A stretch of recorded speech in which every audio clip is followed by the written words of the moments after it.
everyone, and welcome to the opening drive on 101 ESPN in St. Louis, where it's 7 o'clock. Time check brought to you by Clarkson Jewelers, an officially licensed Rolex jeweler. Happy Taco Tuesday. Brooke Grimsley is here. Danny Mac is here. Matthew Rocc is here. Randy Carricker, and... Oh, my God. For an MRI. Randy. What a shock that you begin the show with this. I didn't know if we'd talk about it, but you answered that in the first 45 seconds. Had to get it in there. Cardinals are back in action today after disappointing news yesterday that Sonny Gray, after getting 5 outs and apparently looking exceptionally sharp, was removed from the game with a hamstring injury and will undergo an MRI. And hopefully the Cardinals opening day starter, it's just a mild situation for him, and he'll be able to go against the Dodgers at the end of the month. That being said, he was on the IL 3 times 2 years ago with different hamstring injuries. 3 times, yeah. It was 2022, completely healthy in 2023. Now, when you hear MRI, I think that also makes people panic even more. But don't you guys think that this is more precautionary just to make sure that everything will be okay? Yeah, I mean, anytime that a guy has some kind of issue like this, they do go for an MRI. And I was thinking about doing a Randy special. The day started out sunny, and then it went gray. Oh! That's so bad. Well done. Brilliant. Yeah. That was brilliant. So bad. It's so bad. I can't even believe I said that. He roped you into it, didn't he? He did. I would say on the surface that if it's short, it still pushes him back because they're going to be overly cautious with him. And I think that maybe it would push his opening day start out of the conversation with the Cardinals because you're running out of time. You're the runway to get ready for opening day where you're trying to build up your arm strength too. That's the other part of this. Even if it's a minor injury and he's just pushed back a little bit, it's still trying to build up the arm strength for that opening day. So the short term, it's not ideal. In the long term, obviously, it'd be terrible. And more on that coming up in our next segment at 7:15, but we'll talk about some of the alternatives if indeed, as you say, Dan, if there are more issues with Gray that would preclude him from being available early in the season. Blues winners last night in Philadelphia. Who saw this coming? I mean, the Blues start a 5-game road trip. Not a very good road team. Not a very good team lately. Philadelphia, not great, but they're 32-23-8 and 16-13-3. Now, coming into the game, 32-22-8 overall. Pretty good home team, and the Blues fall behind in the first period, and you're thinking, okay, Blues not very good after trailing after one period. Scott Lawton scoring his 10th of the year, but then in the second period, the Blues found an unusual way to tie it. Deflected out by the Flyers, who jump the zone. They get it over the line. Working into the middle. Binnington a save as he got over to the post, denying Frost. And Perico behind the net. Yeah, you saw Farabee and Frost take off there. What a save. They keep it in. Farabee back to Frost, picking it off, capping it. Heads to Hayes. Breakaway. Looking. Shooting. He scores! 5-hole, and Kevin Hayes off the schneid ties the game. 4:13 to go in the second period. They'll boo him loudly in Philadelphia. He won't mind. He tied the game. Did not see that coming. With Kevin Hayes? Yeah. Well, yeah, that was, his old team, so a lot of emotions flowing for him. And that snapped a 19-game goal drought for Kevin Hayes. Yeah, I would say that you weren't expecting that, but maybe this is something that could get him out of that long slump and drought. January 13th, last goal for Kevin Hayes, to your point, Brooks. So it had been a long time. I thought he played really well last night, and he had a little extra jump. But the bottom line is Jordan Binnington was awesome. Yes. He is the reason that they won that game. He had 40 saves, 6 in OT. And when he plays like that, he gives them a chance. I mean, that's all there is to it. I don't care if it's the #1 team in the league.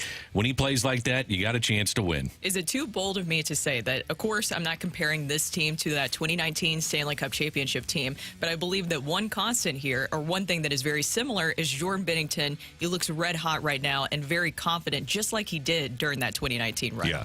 I would agree, and I think the thing that you have to look at, though, is what the other teams are doing. When you get in this point of the season, you have to say, well, who do we have to leapfrog? What are the other teams that are hot? L.A. is 9-4 in their last 13. That's one of them. Nashville, 8 straight wins. Calgary, 5 straight. Seattle, 5-2-1 in their last 8. So you're trying to leapfrog other teams. A couple of teams you have games in hand, but still it's That's a tough road to hoe for sure. So we go to overtime after a scoreless third period.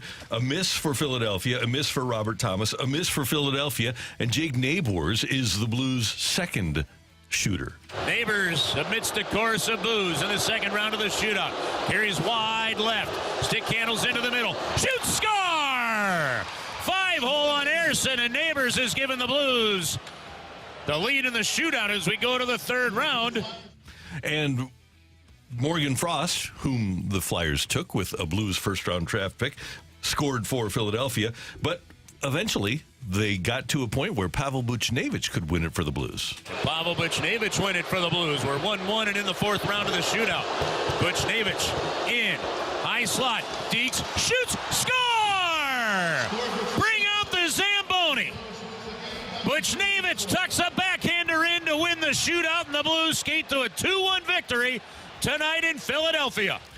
Congratulations to Pavel Buchnevich. Congratulations to Jordan Binnington. Congratulations to your St. Louis Blues starting off this road trip in great fashion. Now they have a game against the Islanders tonight, 5:30 pregame, 6:30 faceoff here on 101 ESPN. I just never know what to expect from the Blues. I wonder, honestly, if Doug Armstrong and Drew Bannister have any idea what to expect on a night-to-night basis. No. At this point, too, with the way that Buchnevich is playing, does it actually intensify the trade rumors, or does it make it a little bit easier to say we're going to stand pat and keep him here?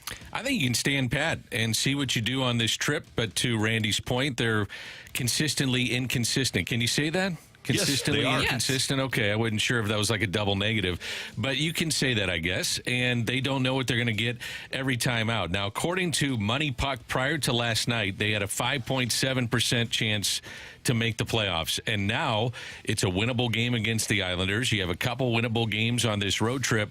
It may change what you think about this team. I got a feeling he may just roll this thing out and have conversations about trades. Right now, he can hold off and then wait till the summer and say, okay, yeah, we'll do it. You get him for 1 year and we'll make the deal. We'll pull the trigger on that.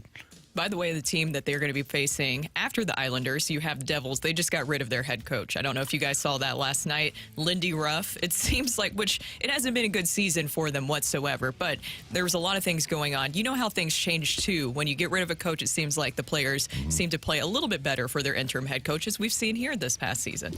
And that's the 8th of 32 coaches during the season that have been fired this year. A quarter of the league has changed coaches during the season. What does that tell you?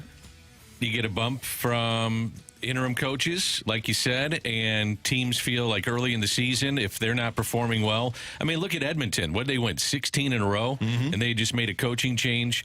I think you go for broke and you say, we need to get another voice in there because it gets stale very, very quickly.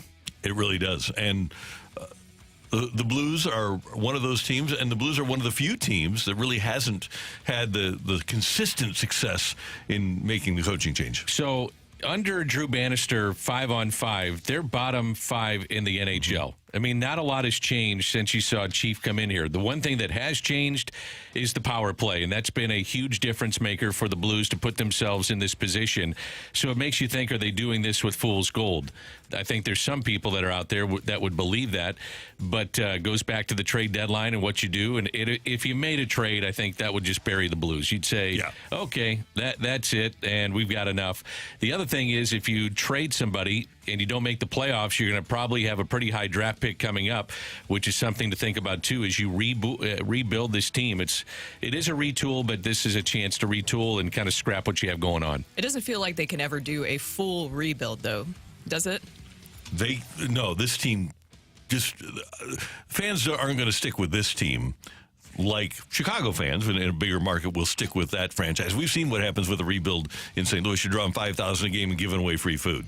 I don't think it get to that point because there's still the diehards. You still have the residual effect, in my opinion, a little bit of the Stanley Cup where people want to go down, and maybe casual fans weren't involved with hockey, and now they go down and experience a game and they love it. I go down, I take my kids down there. They absolutely love it.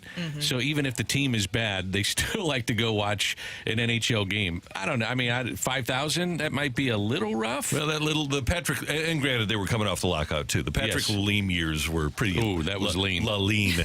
Yeah, that was tough to watch. Yeah. That was really NHL wide. You know what? You saw saw a lot of buildings that were empty because of the lockout, not having a Stanley Cup awarded that season. Yeah. By the way, the Cardinals did lose yesterday by a score of 1-0 to the Washington Nationals. Good pitching. Sonny Gray, as we mentioned, pitched well. Leahy came on and got the final out of the second inning. Then Steven Matz with a scoreless inning with a couple of strikeouts. Yo-Yo Romero, he was the only one to allow a run for the Cardinals. And then Gallegos, Tink Hens-Lautis came on with scoreless innings. Cardinals just are not scoring an awful lot. Not that you're concerned about it at this point. You don't really get worried about May 4th or May 4th maybe. March 4th, yes. Yeah, March 4th. Yeah, if they get shut out, big deal. I think it's one run in the last 45 innings. Yeah. Mm-hmm. Now, if this is the final week of spring, I would be a little concerned because that's when you're playing your starters and they're going 5, 6. Some guys are going 9 innings as you prepare. And I just think you want to have momentum going into that opening week. But as we talk now on March 5th, I'm not too concerned about it whatsoever. No. What do you guys think of Jordan Walker hitting second? He hit second yesterday. We've talked about the lineup That's where a lot. I want him. I think hitting in front of it's what Tony used to do with hitters, young hitters, Chris Duncan most notably, when he hit the 20 home runs with Albert. But if you have Walker, and granted, you have 3 right-handed hitters in a row, but they're all good right-handed hitters. If Jordan Walker is seeing pitches because Paul Goldschmidt is behind him, he might have a monster year. I really like the idea of it. Another player that I honestly like watching so far in spring training when we're looking for things is Victor Scott. I think that he's continuing to be one of the stories in spring training. There's always seems to be like a breakout player. I feel like Victor Scott could be that guy that a lot of people are paying attention to right now and could make his way in a little bit sooner than expected. Yeah, I agree with that. I think the thing is that initially in the season, I think they would give Carlson the run in center because they know what they have to an extent of what major league experience he has. And then at that point, if guys aren't performing, bring in Victor Scott and try to get a jump with him. Thing is, if you start Victor Scott, then at some point you got to say, well, Tommy Edman's not going to be our center fielder, right? Yep. Once you bring Victor Scott up, unless it's... Because he's going to play. Yeah, right. Yeah, and I know Whitey told Vince Coleman, hey, you're going back in 2 weeks. And Vince Coleman said, no, I'm not. Yeah. And the rest is history. Right. And I could see that happening. Victor Scott, there's 1,800 players in minor league, no, more than that, in minor league baseball. But Victor Scott, they only pick 1 Gold Glove for left, 1 for center, 1 for right. Victor Scott was the best center fielder in all of minor league baseball last year defensively. He won the Gold Glove. So at the very least, you know you're going to get great defense out of him. Yeah, and you get 2 months. I would give it 2 months or the trade deadline. And if the outfield, certain members aren't performing, then I'd bring them up. Yeah, and I'd say, let's go. And if you get off to a really slow start with some of these outfielders, why not give them a run? And say, maybe he's a jump start for our offense. That's what we need. Yep. College basketball tonight. Number 3, Purdue is at number 12, Illinois. That one ought to be fun. Number 25, Dayton is here in town against the Billikens. It's an 8 o'clock start, and then after that game, it's senior night, and we're going to talk to the Billikens head coach Travis Ford at the bottom of this hour. And 13th-ranked Auburn is at Mizzou, and the Tigers are 0-16 in SEC play, trying to get that first league victory of the year against Bruce Pearl's 13th-ranked Tigers. I look at Mizzou and I say, great that you have this recruiting class coming in. How many of those guys in 4 years will still be with the Missouri Tigers? 0. You think 0?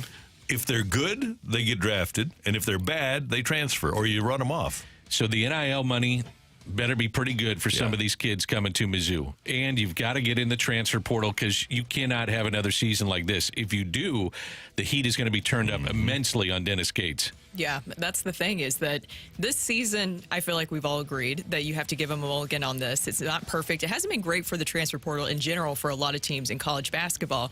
But next season, there's really going to be no excuse. Will these guys be fully ready? There's going to be a lot of questions surrounding Dennis Gates and the team. Do you think last year when K-State has that great year and teams are so seduced by San Diego State and was it Florida International, by the crazy Final Four that were Florida Atlantic was there for a while. Totally a product of the transfer portal, and then everybody says, oh, look what, and Mizzou had a really good year with the transfer portal guys too, and everybody says, oh, look at that. Well, you still have to have a program. You can't just build a team year to year, and I know it's hard because the players really dictate this, but at some point we're going to have to get to programs again, where you have players that play within your system and you can build a product. That's why I think that worked for Mizzou last year is that you had Kobe Brown, that one constant who was around the team that knew the culture of Mizzou, but also bought into Dennis Gates and what he wanted. That was some leadership that I felt like really helped them. If this is it for Gibson Jimerson, this has been a hell of a career at St. Louis U. It has. I can't believe he's only been there 5 years. It seems like 10. It does, yeah. It does seem like 10. And I guess we'll find out with Travis if they'll honor him before the game. He has another year of eligibility if he wants to come back. And I was talking to you guys before the show started. They got Dayton tonight, and I'm just shocked that Dayton has not been into the NCAA tournament since 2017. Amazing. It's a really good team that seems like they're in every year. They find a way to get in, but that's not the case. They haven't been there since 2017. And in the COVID year 2020, they were number 3 in the nation, and they lost that opportunity. And this year, they're number 25, so they should be back in the tournament this year. That's Dan. That's Brooke. I'm Randy. Coming up, Sonny Gray did leave his start yesterday down in Florida. If it is serious, what do the Cardinals do? That's next on 101 ESPN.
Hey, if you are in the market for a home improvement this summer, I want you to get in touch with my friends at Chesterfield Fence and Deck. They're amazing. They've been family-owned in St. Louis for 56 years, and it's a great local company. They have an A-plus rating from the Better Business Bureau at Chesterfield Fence and Deck, and everything they do has a 5-year labor warranty and a lot of great factory warranties as well. And if you mention this show, mention Randy Carricker, get 48 months interest-free financing on your next outdoor project with Chesterfield Fence and Deck. They do more than fences and decks. They do sunrooms and screen rooms and pergolas, whatever outdoor project that you've wanted to get completed for the last few years. Call Chesterfield Fence and Deck at 800-300-4054. They'll come out. They'll provide you a free in-home estimate with no obligation and free project design. They'll take measurements, show you their product offerings with a video gallery of completed projects that they have done that are fantastic in the St. Louis area. I have my fence from Chesterfield Fence and Deck. You will enjoy working with them as well.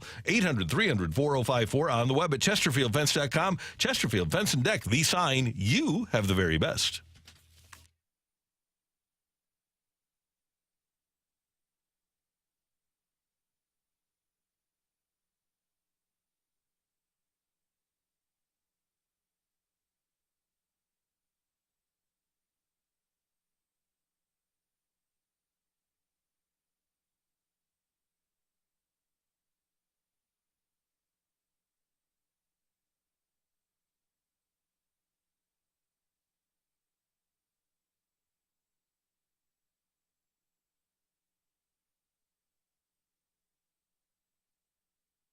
It's time to fly down to Florida for a spring training report on 101 ESPN. Presented by E&B Granite, Brooke, Jamie, Curbs, and Bernie Federko's choice for countertops and cabinets.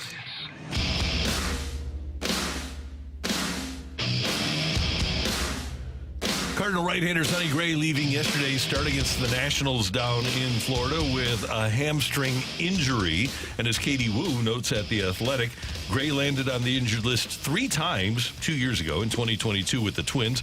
2 of those times were hamstring-related. He missed nearly 3 weeks in mid-April in 2022 with what the Twins termed a low-grade right hamstring strain, and that's the hamstring that he injured yesterday. And he was placed on the IL again in mid-September with another right hamstring strain. Kind of sounds like Isaac Bruce in 1998.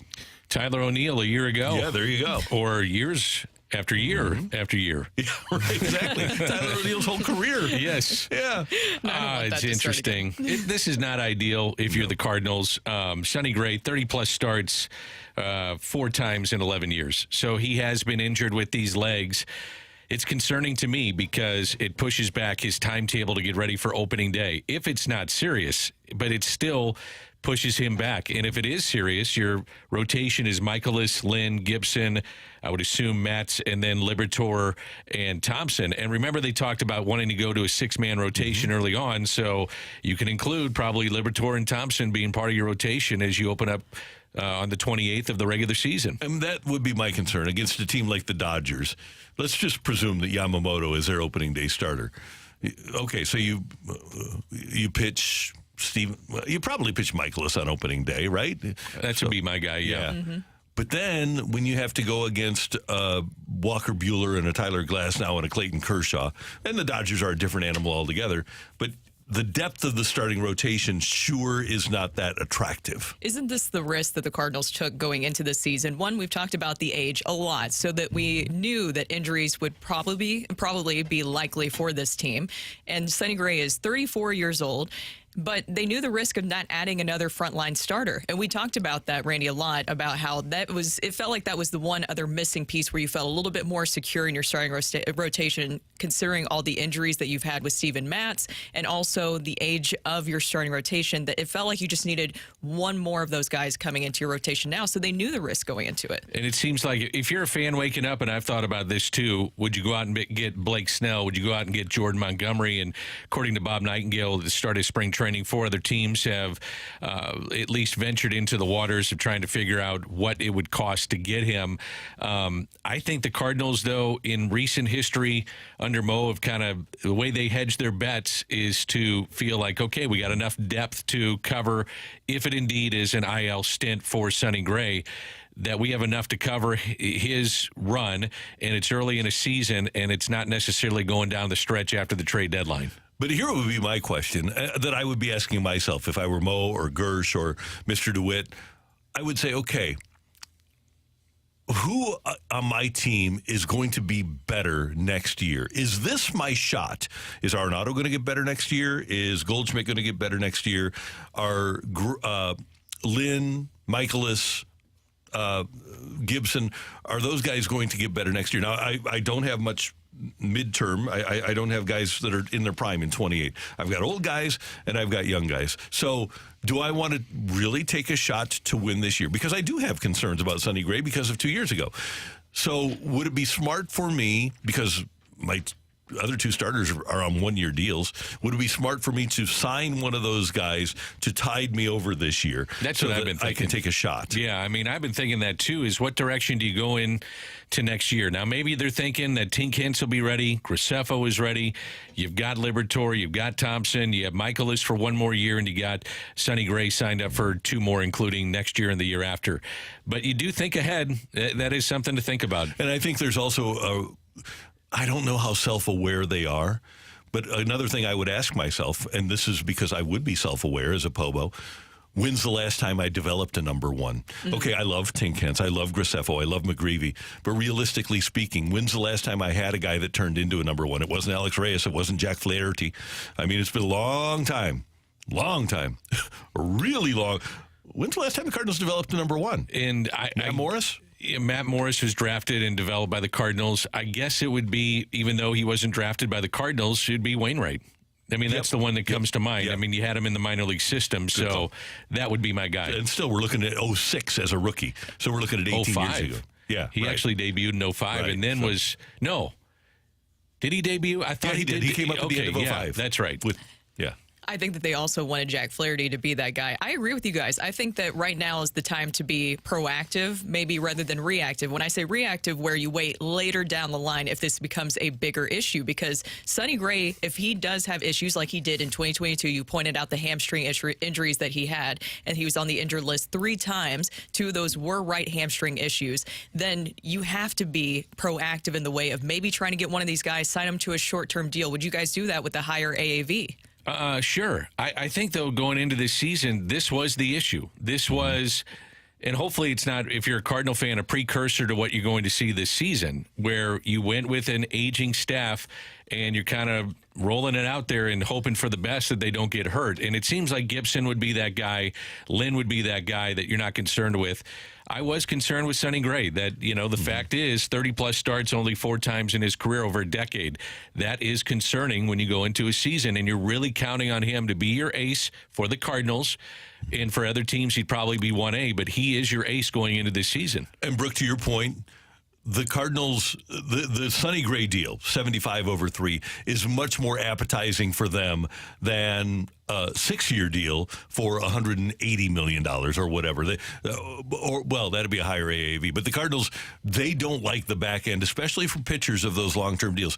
When's the last time the Cardinals signed a pitcher for more than 3 years? I can't even remember the last time the Cardinals signed a pitcher for more than 3 years. Was Carlos Martinez? Yeah, 5 years, 51. Yeah. So, and that was their own guy. So are they going to go outside the organization and give a guy 4-year, 5-year contract? I can't see it. I would think 3 would, the Sonny Gray number probably is what you're looking at. And hey, go to Boras and say, hey, we'll pick your guy. And we'll give him 75 over 3. We'll give him the Sonny Gray contract. Are you guys shocked that Matt Chapman only got $54 million? I'm amazed. Yes. It may just tell you where the rest of the league is, too. Not just the Cardinals, but the rest of the league saying, we're not dipping our toes into the waters of what you want. And maybe that's the case right now with Blake Snell and Jordan Montgomery. Yep, here's our deal. If you don't like it, that's fine. But you can come back. The deal will be here for you. I think that's what happened with Chapman. I would say, too, this is what Scott Boras has been waiting for. He's been waiting for someone to maybe get hurt. Mm-hmm. And, again, we don't know the severity of Sonny Gray, and maybe we're blowing it out of proportion, but it is something to think about. But he's waiting and waiting. He's playing the waiting game and saying, okay, some of these teams are going to have injuries popping up in spring training. Well, Scott Boras actually spoke yesterday, and he said that 4 new teams have popped up in regards to Blake Snell and Jordan Montgomery. But Derek Gould of the Post-Dispatch is reporting that the Cardinals were not amongst those teams. But do you think, as things develop, of course, we'll find out more information about Sonny Gray's MRI and his status today, that maybe they would be added into that conversation? They could be. I don't believe Boras, by the way. He won't tell you what those 4 teams are. He's trying to spur interest. He's a good salesman. He has to be. Yeah, but he'll never tell you which 4. I would say if you're the Cardinals, you would have to at least look at it and just say, if we can get them on a 1 year with opt-outs, why not? Yeah. Why not take a look at it? In a blink. Yeah, I would do that. That's Dan. That's Brooke. I'm Randy. Coming up, the Billikens in action tonight against Dayton. It's senior night over at Chaffetz Arena, and we're going to talk to the Billikens head coach, Travis Ford, next here on 101 ESPN.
This is Rocky with your Sports Center update, driven by Johnny Londoff Chevrolet and Johnny Londoff Autoplex. The Blues last night with a big shootout victory over the Philadelphia Flyers, 2-1, with Pavel Buchnevich with a backhander for the win. They have a second half of a back-to-back tonight. They face off against the Islanders with a 6:30 p.m. puck drop. You can catch the pregame show right here on 101 ESPN starting at 5:30. We also have a college basketball triple-header tonight. Number 3, Purdue at number 12, Illinois. That's a 6 p.m. tip-off. Number 25 travels here to Chaffetz to face off against the St. Louis Billikens at 8 p.m. And number 13, Auburn, travels to Cumberland, Missouri to face off against the Tigers for another SEC battle. That is your Sports Center update, driven by Johnny Londoff. Find your roads and shop 24/7 at londoff.com and londoffautoplex.com. Are you kidding me?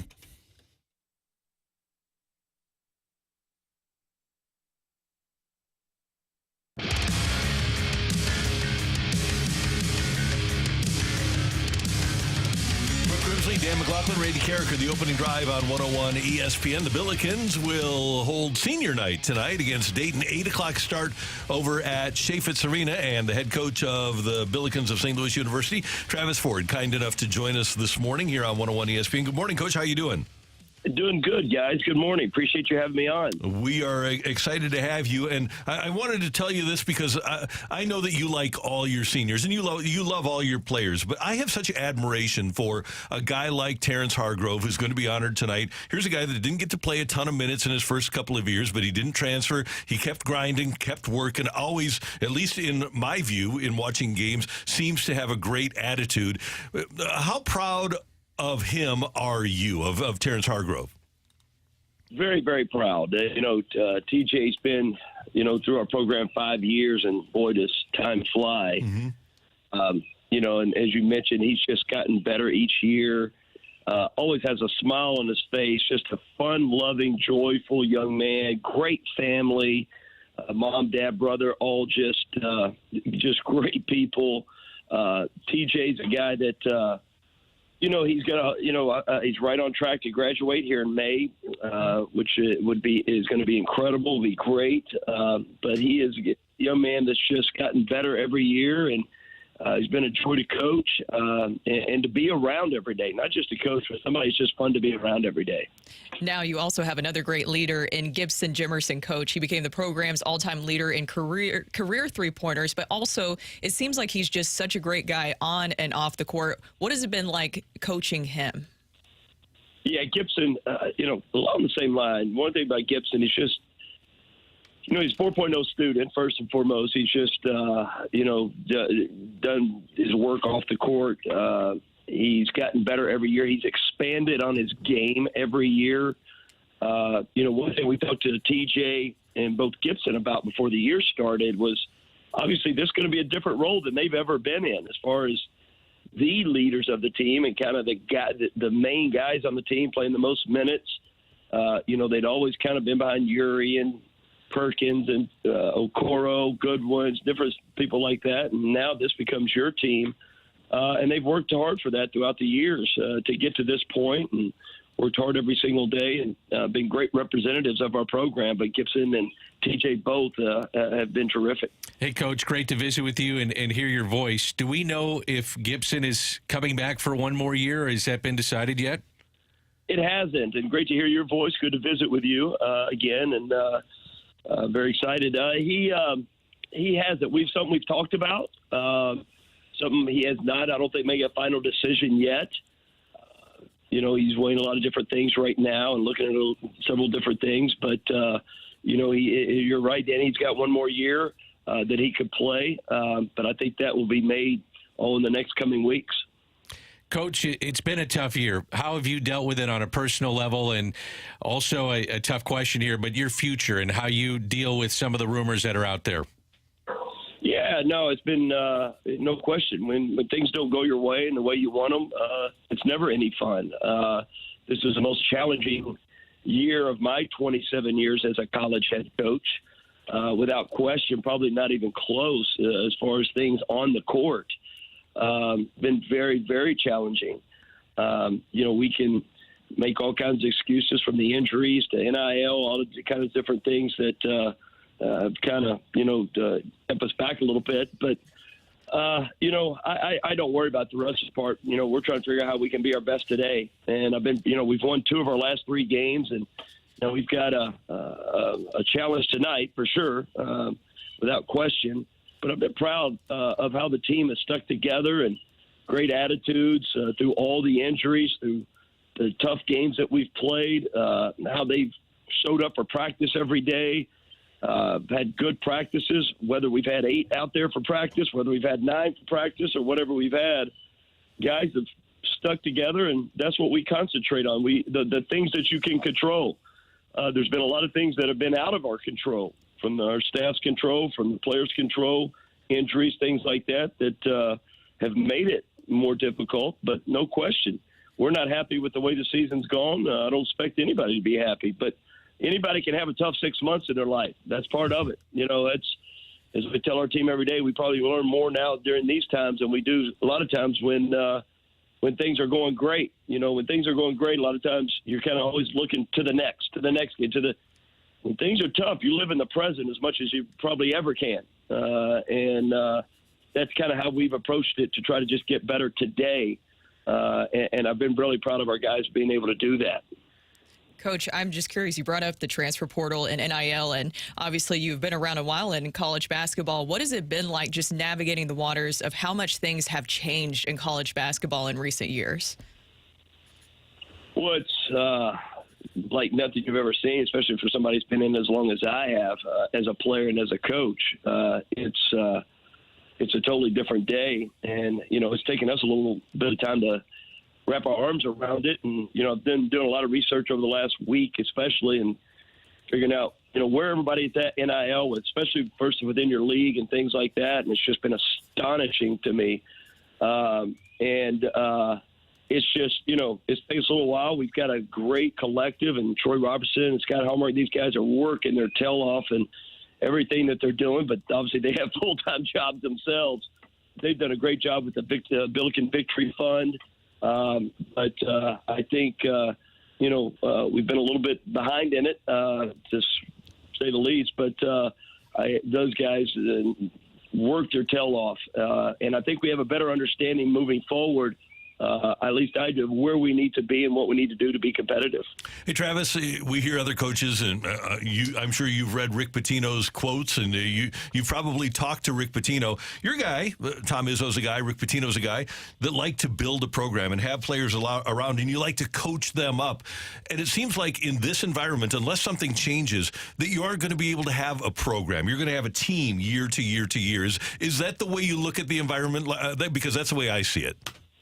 Oh, you're 100% correct. Every coach talks about that. You're really, it's probably not even smart to plan for 2 years out. You better put together a team now and put it together the best you can. And, and especially for, a lot of coaches have been in it for a long time, used to be able to just outwork people in recruiting, just go out, outwork them, get in early on kids, get to know them, get to know their families, and just really outwork in recruiting. And that's something I took a lot of pride in.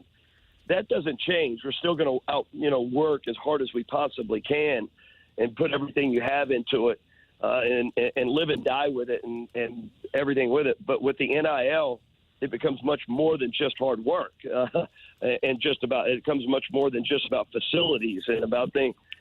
It's a money factor in any business, and that's what this has become without question. Very transactional type deal, where it used to be all about relationships and about hard work and all that. All those things you still must have, but there's a lot bigger equations now that are part of it, that if you don't have, it will be very, very, very difficult to compete, extremely difficult to compete, very difficult. And that's kind of, where the landscape is right now. Coach, I've seen you go out and recruit so many kids, and, man, you work it. You are constantly working it, and one of the hardest workers I've seen in college basketball. But yet, do you feel like I got to re-recruit the kids that I've worked 4 years at trying to get to the program? That's got to be frustrating. Absolutely. That's a big, big part of it. That's a huge part of it. And, Danny, we've had a lot of success with retaining players, an incredible success, better than the vast majority. And I think that's because we have built relationships, and we've done a good job of that. And you look at the players that we've recruited, that we've brought in over the years here, based on hard work, that's a proven fact. Who we've brought in, we've got guys in the NBA right now, and all that. Now, we've had a tough year this past year, but there was another equation in there that we weren't there with. It's just, we've proven we can do it based on hard work, based on the past of the players that we've brought in, the great players that we've brought in. And, it's just a different day, whether it's the players you're retaining or the players you've got to go out and get. The NIL is such a factor at this point, such a factor. Hey, Coach, one last thing. As you play Dayton tonight, they're 25th in the country. It's always been a great rivalry, and I know your players and your fans, we all enjoy the game against Dayton. Tell us a little bit about the Flyers. Yeah, Dayton, a great team. Obviously, they were picked number one in our league unanimously by everyone preseason, as well as they should have been. Right now, I think they sit in third place and trying to work their way up. And, a great team, got one of the best players in America on their team, a 6'10" center, Deron Holmes, who has been there for many years and been one of the best players in our league for many years. They're an old team, veteran team. They went in the portal and got a great young man named Santos from the University of Pittsburgh that's averaging about 13, 14 a game, really, really good player. They went and got the freshman of the year, point guard, freshman of the year in the MEAC or the MAC conference at Merrimack. Is a really good freshman point guard, and now he's a sophomore. He was freshman of the year last year. He's really good. They got wings, a really good basketball team, old veteran team led by a preseason player of the year in Deron Holmes. But solid on offense, want to control the pace of the game. Really do a good job of controlling the pace. And really strong defensively, and not a lot of weaknesses to their team because of how veteran they are and things like that. But we gave them a heck of a game the first game at third place, lost by 5, had a chance down the stretch, and played one of our better games. But we're going to have to be, much better even tonight than we were that night because I think they're playing their best basketball of the season right now. And we're just going to have to really play well tonight. Coach, go get them tonight. It's a blowout over at Chaffetz Arena. We'll see you there and have a great one. And thanks so much for the time this morning. Guys, always enjoy visiting with you guys. Appreciate it very, very much. Thanks so much. Take Appreciate care. it. That is the head coach of your Billikens, Travis Ford. And by the way, they had 5 good years. In the COVID year, that was probably their best team. And then the 4 years surrounding the COVID year, they'd won 20 games. First Billiken team to have 4 consecutive 20-win seasons in full years. And the question that I would have, and you asked him about his future, and I'm glad you did, but if you're St. Louis University, if you're... NIL. Yep. Mm-hmm. Well, not only NIL, but... is the administration prepared to make the concessions necessary to win in 2024, 2025, and beyond? You have to really commit to sports. And it doesn't matter who your coach is. If you haven't made the commitment, you aren't going to win. So before you make any changes, you have to say, okay, are we in it to win it? What I took out of that is NIL. Mm-hmm. Big time. And where are we as a university to catch up with NIL? And if you can do that, there's no reason to think that they shouldn't and wouldn't be competitive. I really like Travis Ford. I appreciate that he answers the questions. And those are tough questions. Like, what's your future? Yeah. I mean, no one wants to talk about that. No one wants to say, well, I might get fired. But if he has NIL behind him and some of these guys that are following the program are able to get them up to speed, then they have a chance to compete.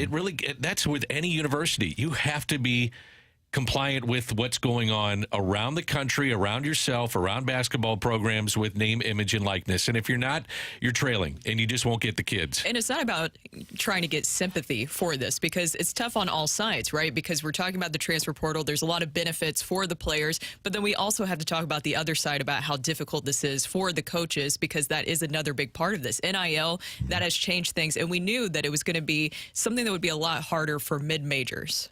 And they got lucky when they were able to keep Yuri Collins. Last year could have been a disaster, and Tennessee came after Yuri Collins, and that's probably one of the reasons that Tennessee got dinged before they filed the lawsuit by the NCAA, because it was going to be a pay-to-play. But that's what's going to happen if you're a St. Louis U. If you're Travis and you get a great player, Power 6 now Power 5, all over pro that basketball player. team. They are going to be all over that guy. No right. doubt. I think, too, that and you mentioned it, Randy, and it's spot on. I'm not sure we're having a conversation about his future if they get in 2020. Yeah. And that team was built to make a run, not only get in, but make a run in the NCAA tournament. I think they would have been just fine and had a chance to get in and do some damage. I'm with you. That's Dan. That's Brooke. I'm Randy. It's the opening drive on 101 ESPN. Coming up, send in your text to the Air Comfort Service text line for Tioli. It's 314-399-9646. 314-399. Yo-ho! Yo-ho. Tioli next on 101 ESPN.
It's March 5th. Today is the last day for you to get entered into the 2024 St. Louis City SC Player Pals Sweeper Stakes by Schnucks Rewards.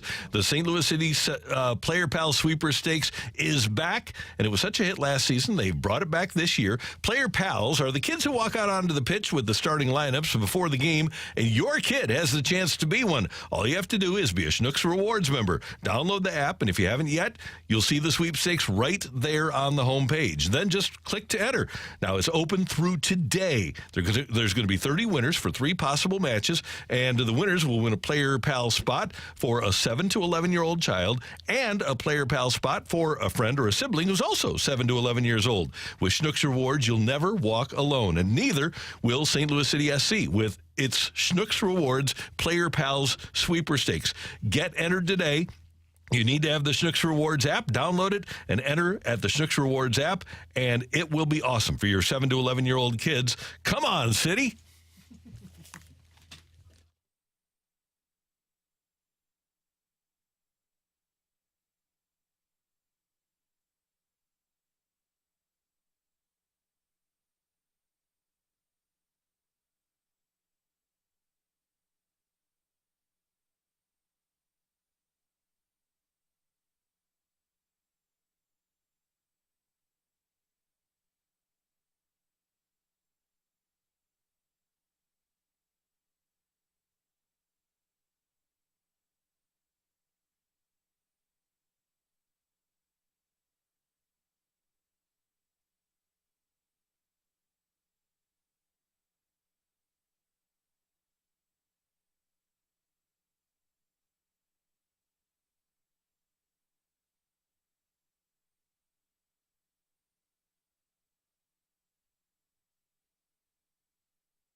Say something or put it out there. If you like it, you can take it. If you don't, send it right back. Get your text into 314-399-9646 and give us your take it or leave it. Brought to you by Gloria Lou Realty. Visit GloriaHasTheBuyers.com and start packing. That's my final offer. Take it or leave it.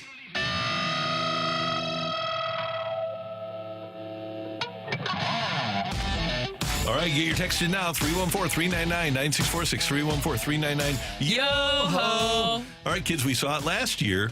We saw it with Jacob deGrom. We saw it with Justin Verlander. We saw it with Carlos Rodon. Take it or leave it. If you sign a free agent pitcher, he's going to get hurt.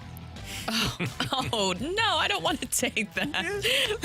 No. I'm going to leave that. You'll have examples of guys that get through the season. They'll be fine. It's just they were big names that you point out, Randy. Big names. They are. Well, with DeGrom, they kind of shifted things a little bit with the Rangers. It did work out for him in the end. Sure did. Yeah, so maybe it's not terrible. So take it or leave it, guys.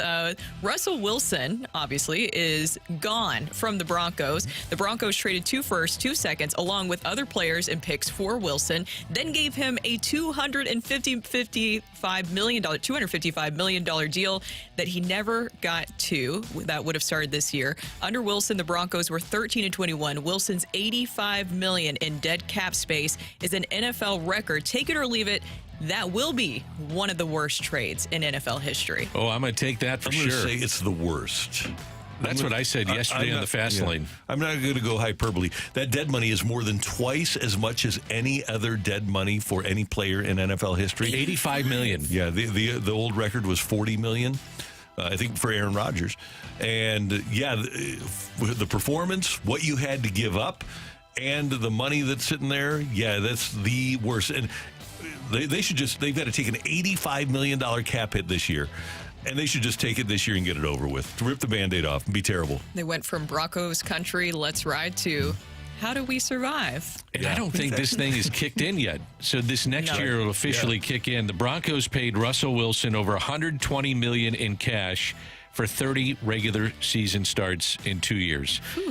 I have another one that's out there, though. What about Deshaun Watson and how bad that may wind up before it's all said and done? That could wind up being really bad. But I wonder if they have the appetite in Cleveland to cut him. And this will be the third of 5 years. The first year, though, was only $1 million. It was $230 million, but they knew he was going to be suspended in year one. And guaranteed. All the money that's guaranteed. Guaranteed, yeah. All right, Sonny Gray, take it or leave it. We'll make 30-plus starts this year.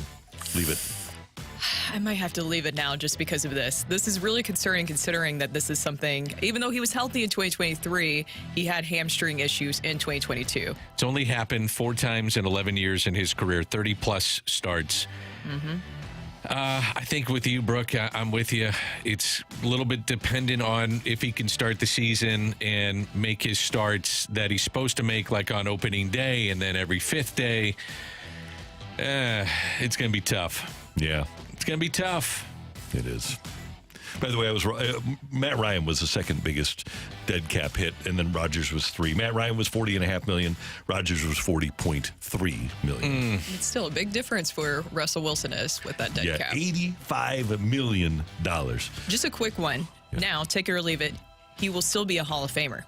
Or he will be a Hall of Famer. I'm going to leave that. Okay, Super Bowl champ, 9-time Pro Bowler, Walter Payton, Man of the Year, one of the best dual-threat quarterbacks at the time, before, obviously, with the Broncos. Will he be a Hall of Famer? You know what's interesting, Brooke? I think if he hands off to Marshawn Lynch, he would be a Hall of Famer. Good point. But I don't think he will because he didn't win 2 Super Bowls. And I think, if he wins 2, he's in. He's got really good numbers, but relative to the people that are also playing quarterback at the time, his numbers aren't great. What do you think the appetite is of the teams that need a QB to bring in Russell Wilson? Because it's going to be cheap, probably, because he's getting so much money from the Broncos and is willing to go to a place that probably will say you're the starter. But I do wonder about the appetite of other teams around the NFL to bring him in. Yesterday I was watching NFL Live on ESPN, and Adam Schefter made a great point. He said whoever doesn't get Kirk Cousins is going to be looking for a veteran quarterback, and he'll get calls. He would not... He can still win. He had, 28 touchdowns and 8 interceptions last year. You can still win with Russell Wilson, but he has to be corralled. And I think that's one of the things that both Pete Carroll and Sean Payton ran into. I would think that Russell probably has been humbled to a point now and probably is willing, hopefully, to play within a system now. All right, Matthew, what do you got on the text line? Take it or leave it. 1 week you guys should have Kyrie on instead of Robert Thomas so he can get a bump. I'll take it. Yeah. That's a really good idea. Yes, the opening drive bump is real. Now, yesterday... What do we do with the other 9 minutes of the segment, though? Randy! What? Am I wrong? It's okay. He's playing Fortnite. Not listening to this. Anyways, what's the next take it or leave it? See, I'm pulling a Dan right there. Yeah, just move on. There we go. I'm learning a Just lot. move right on. Take it or leave it. Cardinals sign an emergency starter this week. I'm going to leave that. Leave that. I'm going to leave it. I think they'll roll out with Zach Thompson and Liberatore and say that'll bridge the gap until Sonny Gray is available to pitch. And we may be overblowing this. It's what you do in talk radio, but they may find out when they get to the ballpark that, you know what, it's just a slight strain and do a little work on the leg, and all of a sudden he's not missing much time. Could happen. Could happen. We overblow things? Yeah, just a little bit. I don't think that's... We got a lot of minutes to fill. we have to do a lot of speculating. That's right. Take it or leave it. Last night helped drive up the price of Buchnevich. Yeah, I'll take it. I'll take it. I'm going to leave that. Okay.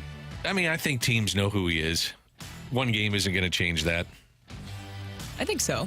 Maybe it makes it harder. On the other side, it also makes it harder for Army to want to move on from him, especially when they're still in that playoff bubble. Matthew? Take it or leave it. The Caleb Williams drama will result in him not being drafted number 1. I'm going to leave that. I think I'm going to leave that too. He's going number 1. Yeah. He has a chance to be. And just watch the USC games. I mean, that's all you have to do. I mean, what happens is when you're great, people try to find flaws. He's really, really good. And if you just watch the games with Oklahoma or USC, you see that he's really, really good. And don't worry about the medical. He's never been hurt. He's never missed a game in college. Don't worry about that stuff. Just draft the quarterback. I love your point. They nitpick at everything. You're really good at what you do, and they just watch the tape. Yeah. The tape will tell you. The guy's a stud. Yep. Heisman year, he was unbelievable. Yep. That's the over-analysis is what caused the Bears to trade up for Mitch Trubisky and pass on Watson and Mahomes. There you go. All right, Matthew. Take it or leave it. I am starting to freak out about not hitting home runs. I'm going to leave it. I'm going to leave that. I'm going to freak out about it. We're going to steal more bases. We're going to steal 315 bases. Oh. Who had 315? We had 314 in 1985. Oh, the Cardinals had 314 in 1985. Yeah. So what team gets to 314? Well, probably not us. Reds? They had, what was it? Did they almost have 200? last year? Yeah, they almost had last year. 200 last year. I don't see anybody getting close to 300. Maybe not even 275. Maybe not even 250. Yeah, I know. I'm just hoping. Okay. Who's your team most likely to break 200? I'd say the Reds. Okay. Yeah. Reds or the Diamondbacks, they were close-ish last year. I think they had 166. I'd say if they bring up Victor Scott and if Edman is healthy and they're not down 4-0 in every game, you're going to see more stolen bases this year for the old Redbirds. But wait, later on in the show, we're going to hear about how they were actually really good at running when they were down by just 2. Don't worry, man. Okay, we'll get into it. Thank you, Matthew.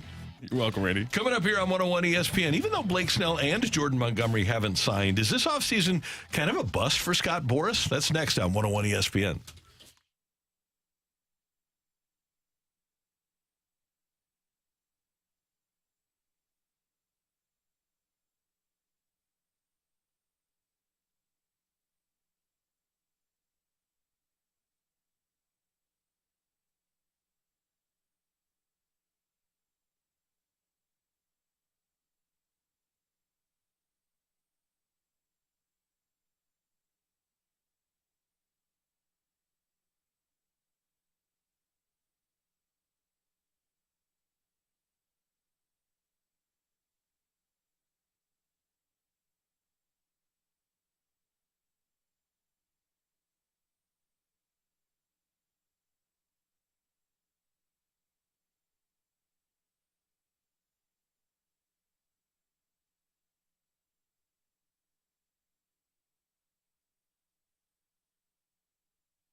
Hey everyone, it's Brooke here, and this year we decided it was time to make a major upgrade to our home by updating our bathroom. We have this house in U City. We absolutely love it. It's over 100 years old, but we don't exactly love our main bathroom. But this is the first time we've ever done a big project like this before, and we weren't really sure where to start. So we decided to reach out to one of our great sponsors here of 101 ESPN, and that is ENB Granite. ENB Granite's team visited our house for a free consultation, and they came up with a vision of how to really transform our bathroom. My favorite part of working with ENB Granite was stopping by their showroom to explore their large selection of in-stock custom countertops and cabinet options. Jen was the one who was working with us, and she has just been fantastic. She already had so many great ideas for us that fit within our budget. And that's what they do there at ENB Granite. They've been turning visions into realities for over 20 years. So schedule your free consultation by calling 314-645-9300 or go online to enbgranite.com or stop by their amazing showroom today, and make sure you mention that I sent you.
Perspective on the day's top stories. It's the Opening Drive's Fresh Take.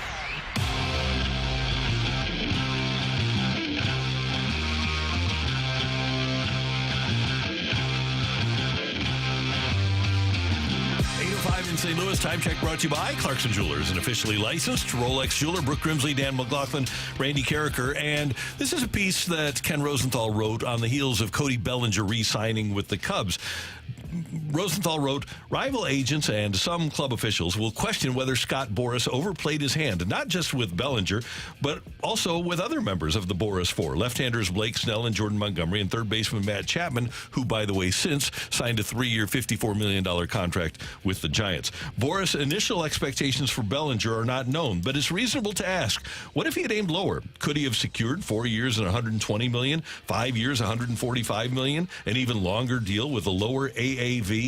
And Rosenthal pointed out in the piece that the projections for the contracts for all of the Boras Four were way higher than what he got. The Bellinger contract, 3 years, $80 million. The projections from MLB Trade Rumors, 12 years, $264 million. Fangraphs projected 6 years, $150 million. For Matt Chapman, he got 54 over 3. The projection from MLB Trade Rumors was 150 over 6, and the projection from Fangraphs was 120 over 5. So, as Ken Rosenthal wonders, has Boras overplayed his hand this offseason? I think that he has, and I think that this is the owners taking a stand against some of these big contracts. Now, I'm all for the players getting paid, but some of these monster contracts, I think it can be a little hard to reason with, especially if you look at some of the age of the players. And then you look at the situation with Blake Snell and Jordan Montgomery. I cannot believe that we are this far along into March. We are in March. Spring training games have already started,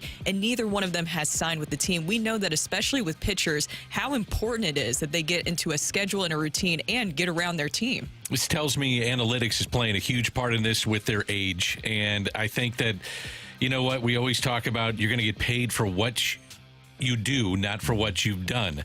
And when you get some of these guys that are a little bit older, and I know some people would say, well, this is collusion. No, it's not. I think a lot of teams are staying away from not only Scott Boras, but also what they project age-wise in the back end of these contracts. And a lot of teams are saying, no thanks. I don't want any part of it. And that's why you're seeing the shorter-term deals that these guys are getting. I was at the winter meetings when Boras got the monster contract, the first one for A-Rod, $252 million. And he got Tom Hicks, the Rangers' owner, into a room and talked him into giving A-Rod this deal. It was interesting a couple of weeks ago. Tom Ricketts, the owner of the Cubs, says, I don't talk to Scott Boras anymore. That's what I have a general manager for. I have to believe that owners who would make these, number one, they don't know as much about the game as their general managers, but they would make these emotional moves. Boras told Tom Hicks, the Rangers owner, he said, think of what you'll be able to build around your ballpark. Think of all the money you'll make because of real estate because you have Alex Rodriguez. And Hicks got talked into it. I don't think owners are allowing themselves to be talked into it by Scott Boras anymore. They're making their general managers do it. And like you said, Dan, analytics, they're unemotional. There's a number, and this is what we'll pay. This is the price tag, and we won't bargain. They're taking a stand against this. This is what you're seeing right now. And even look at Blake Snell. Now you're seeing reports that he is willing to possibly entertain a shorter deal, which that seems to backtrack what he was looking to prior when you were seeing all these reports of how he's wanting a longer-term deal, a longer-term contract. Now it seems like he's willing to take that shorter deal. So is this actually for the full benefit of what Boras is doing for the players? The other part with Blake Snell, Brooke, is that he walks 5 per 9. Now, he's got 2 Cy Youngs, and I'm not saying he's really good. Obviously, if you win 2 Cy Youngs, you're awfully good. But he turned down, reports are, $140 million from the Yankees. So the appetite for some teams is say, we don't want 5 and fly. We don't want 6 and fly. We want a guy that's, if we're going to give that kind of money, we want a guy that's going to go a little bit longer in games, and that's what stands out to me. $140 million for a guy that walks 5 per 9. And they were offering 6 years, and apparently Boras was asking for 9 for Blake Snell. That's insane. Yeah, but he's gotten it in the past, and that's my big thing with Boras. I don't know. Well, he understands. He's a brilliant guy. He knows how the game has changed, but he still thinks that he can get these 9 and 10-year deals because some of his guys are getting them, but not everybody's going to be able to get them. By the way, if I was a player, I'd want Scott Boras to represent me. Yeah, and that's the issue. That's the funny part about this. But we're older and we're educated about him. But if you are a player, you have to understand that you are the boss. That's the big thing. You can't let him, if you're Jordan Montgomery, you can't let him take you into spring training. You have to say, okay, I get that there are teams out there that have deals, TV deals, that are preventing them from making contract offers, like the Rangers. But if you're Jordan Montgomery, say, what kind of a deal can you get with the Yankees? Let's talk to the Yankees and let's see what we can get. And then you go back, because it doesn't do anybody, doesn't do the team or the player any good when he shows up in the middle of spring training. The Cardinals got lucky that year that Kyle Lowe showed up, and he was as good for them as he was. Normally, it's more like Greg Holland. When you show up in the middle or at the end of spring training, you do not have a good year generally. It does not work out in that way. And when you bring up Scott Boras, I mean, all the best players want to be represented by him for a good reason. One, he obviously will get you a really, really good deal with typically a lot of money and what you're looking for, but also all the resources that he has available for his players. I've even heard players say that he is available if you need to talk to him at whatever hour. It seems like even though he's a high-profile agent, he is willing to really work individually with every single player, which is why everybody wants to work with him. Now, going back to Jordan Montgomery, I know that there were some reports that possibly he wouldn't want to return to the Cardinals. Do you guys fully buy into that, especially the situation that he's in right now? I would say these guys are getting really edgy on their deals and saying, get me in a camp at this point. Christmas time came around and I was excited. I'm a free agent. Scott's going to get me the best deal. And then January hits and you're nowhere to be found. Then February and camp start. Now you're in March and you're, 3.5 weeks away from opening day. A lot of these guys are going to start getting edgy, man, and go, get me in a camp. I want to start playing. That's the thing. I think if Jordan Montgomery gets an offer, he's going to take it. If he gets a palatable offer, he's not going to say, I'm not going to St. Louis. But some of these guys, to your point, Randy, they put so much into Boras that Boras is saying to them, you know what, we're going to get you the best deal. Just hold tight. Guys are going to get injured. Things are going to play out with certain teams. They're going to need a pitcher. But even if that happens, I don't see these teams feeling like so handcuffed where they have to go out and give them what they want. It's just a lot of the budgets have been set, and there's only so many seats at the table for these guys. That's today's Fresh Take here on 101 ESPN. Coming up, we're going to talk some Blues Blues hockey after that win over the Flyers last night. Blues and Islanders tonight. And John Kelly, the TV voice of the Blues, joins us next here on this Taco Tuesday on 101 ESPN. It's time for a DraftKings at Casino Queen Redbird report on 101 ESPN.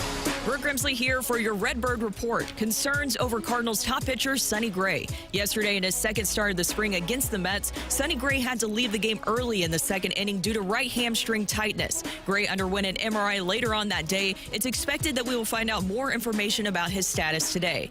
Something to watch for, though. While healthy in 2023, Gray landed on the injured list 3 times in 2022. 2 of those stints were right hamstring injuries, the second one ending his season in mid-September. As for the rest of the game, the Cardinals went on to be shut out by the Nationals 1-0. Your Redbirds are back in action today to face the Twins. First pitch is at 12:05 with Miles Michaelis on the mound. The Redbird Report is presented by DraftKings at Casino Queen. Play, stay, dine at DraftKings at Casino Queen.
Hey, we all want to be as strong as we can possibly be. We all want to have the physical stamina to get through a day. And if you're already fatigued, you need to get to Mentality. They're in Chesterfield and South County. Find out what they do at lowtusa.com. But guys, as we age, our testosterone level decreases and our energy level decreases and our strength decreases. Well, here's what Mentality does. It restores your testosterone level, allows you to get into the gym if you want to and have the strength that you want to have. Or if you want to get through a day, work and then come home, coach your kids' teams, it makes a huge difference.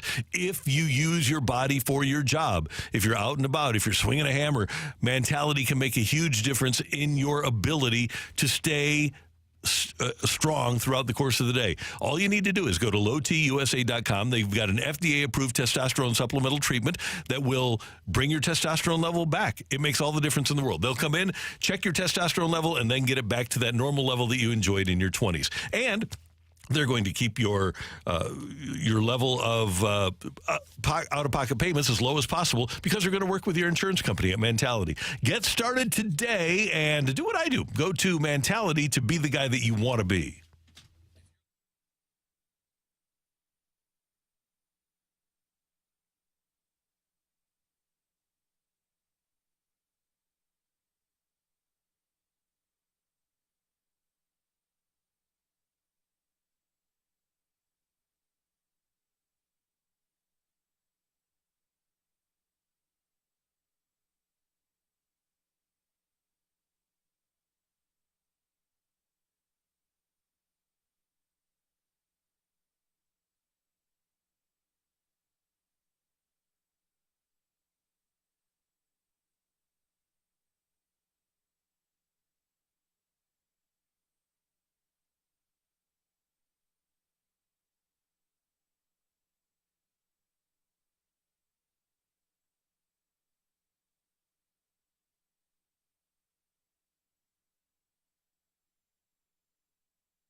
On 101 ESPN.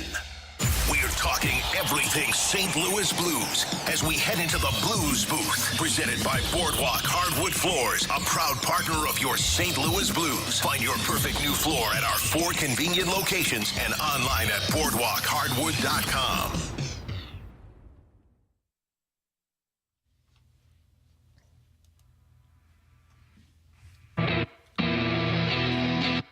The Blues with a shootout win in Philly last night. They're at the Islanders tonight. 5:30 pregame, 6:30 faceoff here on 101 ESPN. We head to the Celebrity Line, and our friend, the TV voice of the Blues on Bally Sports, John Kelly, kind enough to join us on a Tuesday morning. JK, good morning. How you doing? I'm doing well. How are you, Randy? Good. A good win. Every win is a good win, but that was a particularly good win for the Blues last night. Yeah, I think for 2 reasons, Randy. Number one, it's the start of a 5-game road trip, the most important road trip of the season, the longest road trip of the season. So you've got off to a good start with 2 points. And, secondly, you gain ground on the Nashville Predators. And that right now is the goal. And actually, L.A. as well. You can't forget about the Kings just because they're in the other division. So it was an important game. Obviously, the Blues got a great goaltending performance from Jordan Binnington, stopping 40 of 41. And they found a way to get it done. So it's a great start to the trip. I know it seems like we always talk about Jordan Binnington, but you have to when he's performing in this way. And I'm not saying that this team is in any way like the 2019 Stanley Cup championship team, but I feel like one similarity is that Jordan Binnington looks like he did back then. He looks so confident and seems to be just really rolling right now. Yeah, I think that, honestly, Brooke, he's playing as well now as he ever has in his career. And that's saying a lot, considering how good he was in January and throughout the rest of that season in 2019. Even though he didn't have great numbers last year, I think a lot of people that don't watch the Blues every night, sort of had the opinion that he didn't have a really good year. But that really isn't the truth. Bennington played well last year. The team just did not defend well at all. And they've changed their defensive zone coverage, as we've discussed on this show. They're a better defending team, and he has played even better than he has a couple of years. So I think the biggest reason right now why the Blues are where they are, obviously it's still it's going to be a tough grind to make the playoffs. I'm not going to lie; they're 5 points out with 21 games to go. But the fact that they have a shot is because of 2 things: their goaltending with Binnington and Hofer, and their power play. 5-on-5, they're still not a great team. They don't generate enough 5-on-5 goals. They're not as good a forechecking team as they were back in 18-19. That's obvious. But they're finding ways to win, and the big reason, as I said, is goaltending and power play. I thought this may get overlooked, probably not for you, JK, because you're on it, but 27-41, I'm serious. You're all over this stuff. That's why we can ask you anything, so I'll ask you this. 27-41 of ice time last night for Colton Parayko. Is he flying under the radar, in your opinion, as being one of the better defensemen, not just with the Blues, but in the NHL? Well, no, it's a good question, Dan. The answer is no, because I've seen him play every game this year, and it's the old Colton Parayko. And he's playing as well as he did back in the Cup year and even before. Don't forget, in his rookie year back in 15-16, Dan, the Blues went to the 3rd round and lost to San Jose, and he played really well. But I don't know of many defensemen in the NHL this year, especially right-handed shooting defensemen, that are playing better than Colton Parayko. I'd say he for sure is in the top 5 in the NHL right now as far as defending, leading the rush, breakout, things like that. He's got 9 goals. I know he's not on the power play. At least he hasn't been lately. There aren't many better right now in the game. So that's my short answer is he's not under the radar as far as I'm concerned. And he's playing just great hockey, fantastic hockey. See, Randy, you can go anywhere with JK. That's why he's the best. Yeah. Thank you, JK. Appreciate that. You can go anywhere you want, Danny. You got it, ask buddy. me golf questions you want, buddy. Here's another thing, JK. For younger listeners that are driving to work this morning or driving around, they might not realize that the St. Louis Blues used to never win in Philadelphia. They went years and years without winning in Philadelphia. So I still have that PTSD. I love getting a win in Philadelphia. I agree with you, and that's a great point. I had it written down last night in my notes. Let me get my book real quick. But the Blues, in their history, have now only won 17 games in Philadelphia. Wow. I didn't use that stat last night because, I don't know, it's sort of a negative number, right? Mm-hmm. I could have used it after the game, but think about it. Only 17 wins in, 56 years, 57 years? Yeah. That's not a lot of wins. So it's always been tough to win here or in Philadelphia. Excuse me. And they found a way last night. So that was great to see. They went from 72-73 to 88-89. 72-73 to 88-89 without winning in Philadelphia. Wow. And you know what, Randy? I know that gap really well because the two games are very memorable for me personally. Number one, the last win they had, as you mentioned, in 72, wasn't it, Randy? Yes. So that was the night they had the brawl when the Plager brothers went into the crowd defending their coach, Al Arbor. Like 5 guys got arrested. Their next win was my dad's last ever road game, and I worked with him that night. The only time I ever broadcast a game with my dad. That was his last ever road game they won. So that's why it's memorable for me personally. Wow. Well, last night, obviously, a great performance from a lot of the guys, including Pavel Buchnevich. And we got this question in a couple times this morning, so I wanted to ask you this as well, JK. But with Buchnevich and how he's been performing lately, does it make it harder to move on from him, or does it actually up his trade value, in your opinion? Well, I think both, quite honestly. And I'd be surprised if he's moved. Doug Armstrong is on the trip. He watched practice yesterday, was at the game. Trades like that are really tough. And if they trade Buchnevich, they're going to get a big haul back. And, in reading some of the so-called NHL insiders, obviously Doug is not commenting on a player that could or could not be traded. That would be inappropriate, of course. But apparently, according to the insiders, the Blues would want a first-round pick. They would want an NHL player and a prospect or two. So it's a big ask. Last year when they made those trades with, Barbashev and O'Reilly and Tarasenko, et cetera, they got a first-rounder, of course, from New York and Toronto. But then they got Zach Dean, who was a first-round pick. My point is they didn't get a haul like they're asking right now, apparently, by these insiders. So I think it's a hard trade to make. So if I had if I was a betting man, I would say he's not going to get moved. It's just too tough a trade to make. And I don't know if other teams out there are willing to pay that price. JK, what's the vibe in the room? And I've been around you a long time, and you're always in the dressing room. You're talking to players. You're talking to players on the plane or having a coffee. What's the vibe when you're on the road? And take our fans kind of behind the curtain. You're on the road, and the trade deadline is coming up. There's a lot of rumors with players. So what's the vibe around the club? I think it's positive, Dan. I really think that this group has been a positive group this year, even though they've been up and down, and obviously had a coaching change and things like that. I still believe they think they can make the playoffs. So, I don't ask players personally, are you worried you're going to get traded? Because the Blues do have a couple of UFAs, that could be moved. But I don't know. We'll see. I don't think it's going to be as active a deadline as perhaps I thought maybe a month ago. A couple of big trades have already happened, including Chris Tanev to Dallas, and Monahan got traded to Winnipeg, Lindholm to Vancouver. So, some of the big deals have already traded. But I think the vibe is that this team is positive. For the most part, they play hard every night. And I don't think that guys are particularly worried about getting traded because I just think that's not their focus right now.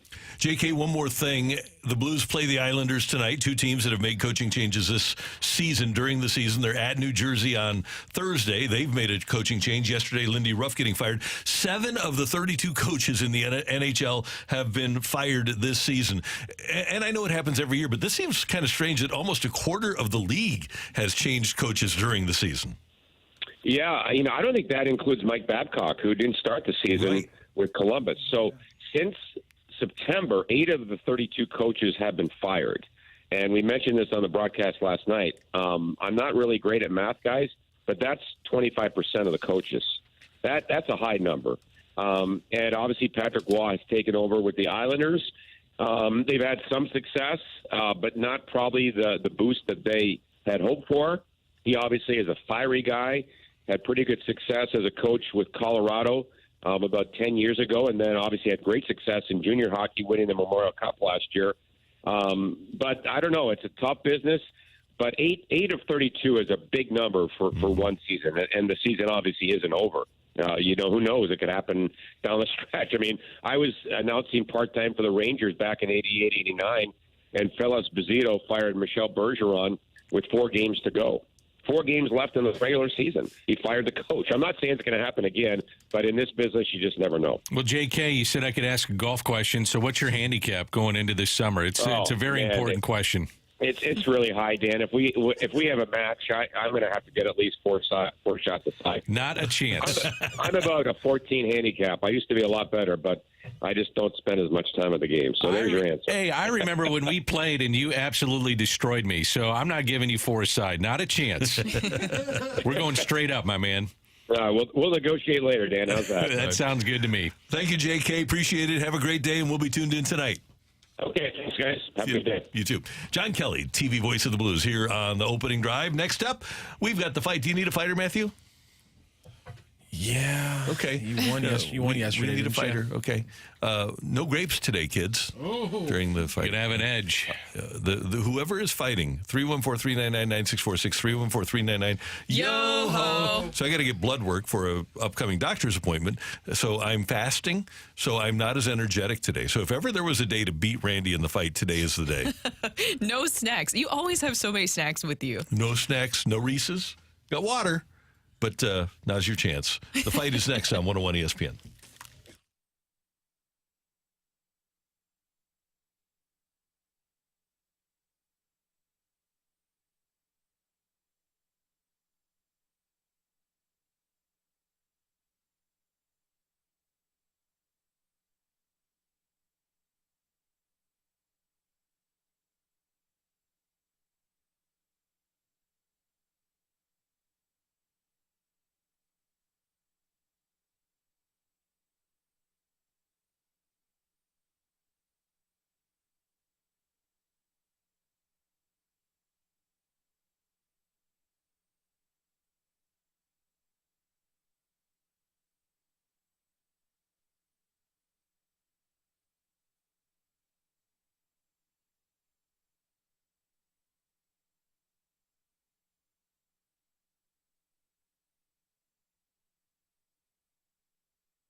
Hey everyone, it's Brooke here for Universal Windows Direct. As you know, the weather has been so up and down lately. It's like 80 degrees one day and then it's super cold the next. I mean, take today, for example. But where you shouldn't be feeling all of that temperature change is inside your home. So call my guys over at Universal Windows Direct to avoid the cold. Now, you may be wondering, can windows really make that big of a difference? Here's the thing, they really can. Their windows feature super spacer technology, which helps keeps the edge of the glass warmer, holds the window seal longer, and makes the windows a last up to 5 times longer than other Windows systems. So your Windows from Universal perform better and they last longer. Call Universal Windows Direct today at 314-334-2522 for your free in-home estimate. And for every 2 Windows you buy, get 2 for free. So buy 2, get 2. Buy 4, get 4. There's really no limit. Plus, they'll upgrade your new Windows to triple pane glass for free, and they'll double your energy tax credit. Restrictions apply. Tell them that I told you to call and get an additional $250 off your next project. For the last Windows you'll ever need, go to universalwindowsdirect.com. Like me, you'll be saying, I love my Windows.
This is Rocc with your Sports Center update brought to you by Saliga Heating and Cooling. Last night, the Blues with a big shootout win over the Flyers, 2-1. Pavel Buchnevich getting the game-winning backhander in the shootout for the win. Blues, second night of the back-to-back tonight, facing off against the Islanders with a 6:30 p.m. puck drop. You can catch the pregame show right here on 101 ESPN starting at 5:30. Also, a college basketball triple-header tonight. Number 3, Purdue at number 12, Illinois. Number 25, Dayton, travels here to St. Louis to face off against the Billikens at Chaffetz. And number 13 in Columbia facing off against the Tigers. That is your Sports Center update brought to you by Saliga Heating and Cooling, an independent American Standard heating and air conditioning dealer.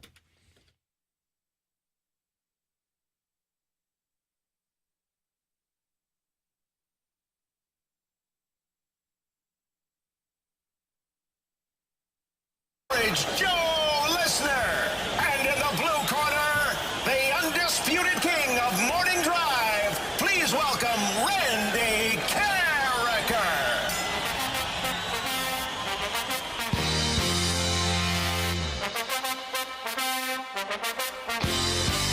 Welcome back to the opening drive. Brooke, Randy, and Dan here. It is now time for the fight. Our fighter today is Max. Max, how are you doing?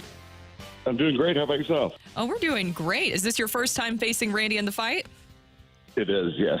Ooh, you're picking, we think, a good day because Randy hasn't had any snacks. I don't know if you heard that or not, but you're getting no snack Randy today. So this could be an advantage, or it might not be. We're not sure yet. Well, every advantage I'll take. There you go. All right, we'll get started with question number 1, Max. 4 players have tallied multiple 20-plus touchdown seasons. All of them are running backs, but who was the first to do it? Was it Barry Sanders, John Riggins, or Emmitt Smith? Let's go Emmitt Smith. Russell Wilson took some spring training at bats for the Yankees, but played almost 100 minor league games as part of which organization? The Rockies, the A's, or the Orioles? I believe it's the Rockies.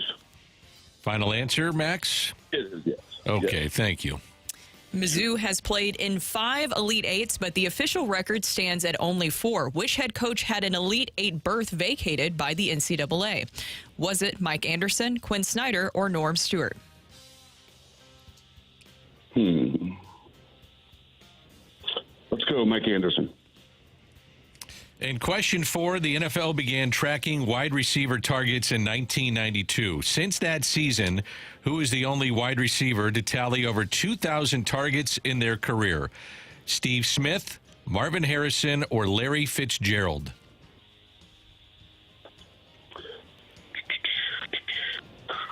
Let's go Larry Fitzgerald. Final answer? It is, yes. All right, Rocc, I'm going to go get Randall. Oh, okay. So Dan is going to go get Randy. No snack Randy today. He usually walks in with a bag of grapes. He had a full bag of grapes yesterday, Rocc. He just kept on eating them. He did. He kept on eating. Max, how are you feeling after that? Not very comfortable. It's easier to drive around and yell at everybody for getting the wrong answer. I know, right? It is. It's like, wow, how could anybody miss that? And then you go through and it's like, well, this is a lot more intimidating than I thought. Randy is now in here. Randy, say hi to Max. Max, good morning. How you doing? Good morning, sir. Thank you very much for listening, and thanks for playing. Glad you're doing great. Thanks. Randy, did you miss having grapes? I did. I'm hungry. You're hungry. I'm hangry. All right, we'll get started so that we won't make you think about it anymore. Question number 1, Randy. 4 players have tallied multiple 20-plus touchdown seasons. All of them are running backs, but who was the first to do it? 4 players have tallied 20-plus touchdown seasons. So you've got Falk, Holmes, Tomlinson, Peterson? I'll do the lifeline here. I might be missing somebody. Okay, for the first question, Barry Sanders, John Riggins, or Emmitt Smith? Only 4 have tallied 20-plus touchdowns? Twice. Oh, okay. Multiple. Yeah, 4 players have tallied it multiple. The multiple times was not read. Okay, so that's good to know. I don't think so. Either way, I know now. So let's see. 20 touchdowns 2 times. Riggins, Sanders, or Falk was the third one? Emmitt Smith. Emmitt Smith. Well, let's see. Marshall did it. LT, I think, had multiples. So I'm going to go. Rigo was playing in a 14-game season, so I don't think, well, part of his career at least. I don't think he did it with Washington, though, or the Jets. Sanders. I'll go with Emmitt. Final answer, Randall? Final answer. Question 2. Russell Wilson took some spring training at-bats for the Yankees. Junkies. But played almost 100 minor league games as part of which organization? I'm going to say it was the Texas Rangers. Final answer? Yes, sir. Question 3. Mizzou has played in 5 Elite Eights, but the official record stands at only 4. Which head coach had an Elite Eight berth vacated by the NCAA? Ooh, who did that?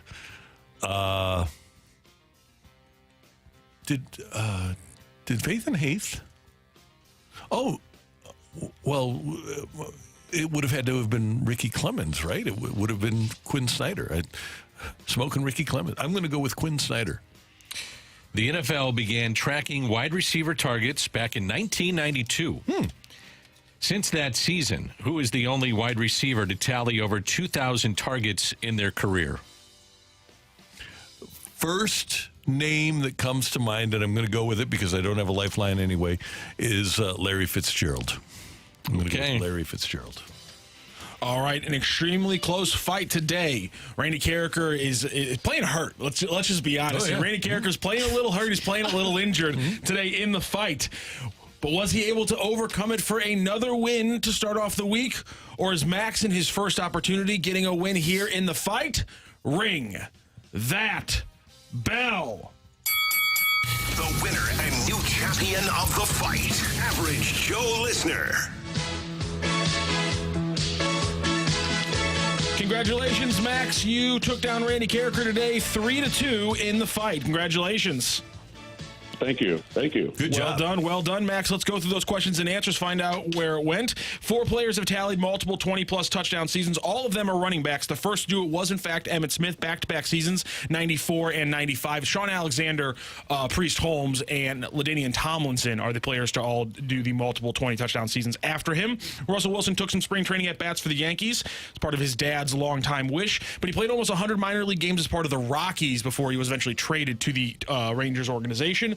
Mizzou has played in 5 Elite Eights, but the official record stands at 4. The Javon Crudup situation in 1994, when Norm Stewart was the head coach, is actually the Elite Eight that got wiped out by the NCAA. He was getting improper benefits from agents trying to hire him before the 1994 draft.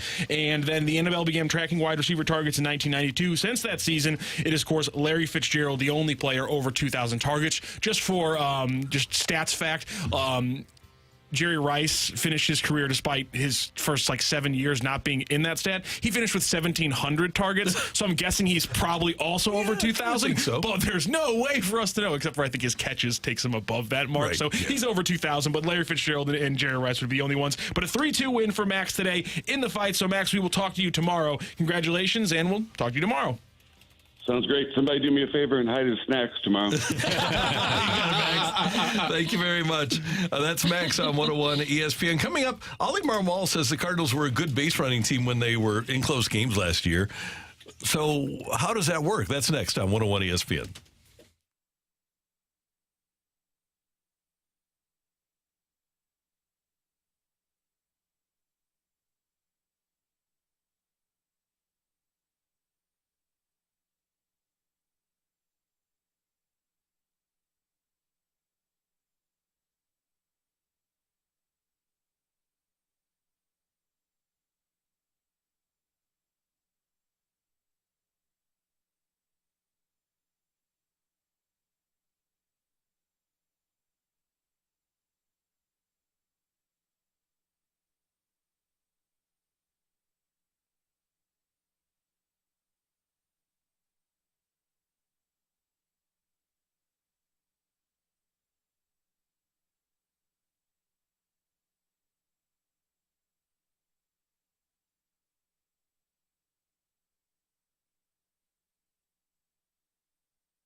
Hey, Danny Mac on this Tuesday for Stewart's American Mortgage. If you are someone who is looking to purchase a home or refinance, if you're looking to consolidate some of that ugly credit card debt, maybe you don't know exactly what direction to go to in any of these things, hey, let's make it easy for you. Call Stewie from Stewart's American Mortgage. He will help you every step of the way.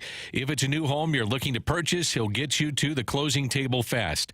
You may be saying, well, how fast, Danny Mac? How about 10 days. He'll get you the best interest rate possible, and he also has the bagel loan that can help you out too. It's the bagel loan. What is that? If you borrow $200,000 or more, there's no underwriting fees, no appraisal fees, no title fees, no lender fees, and no closing costs. It's that with the bagel loan. Stewart's your guy. He makes it easy. Any questions on rates, the industry, and the trends, give Stewart a call.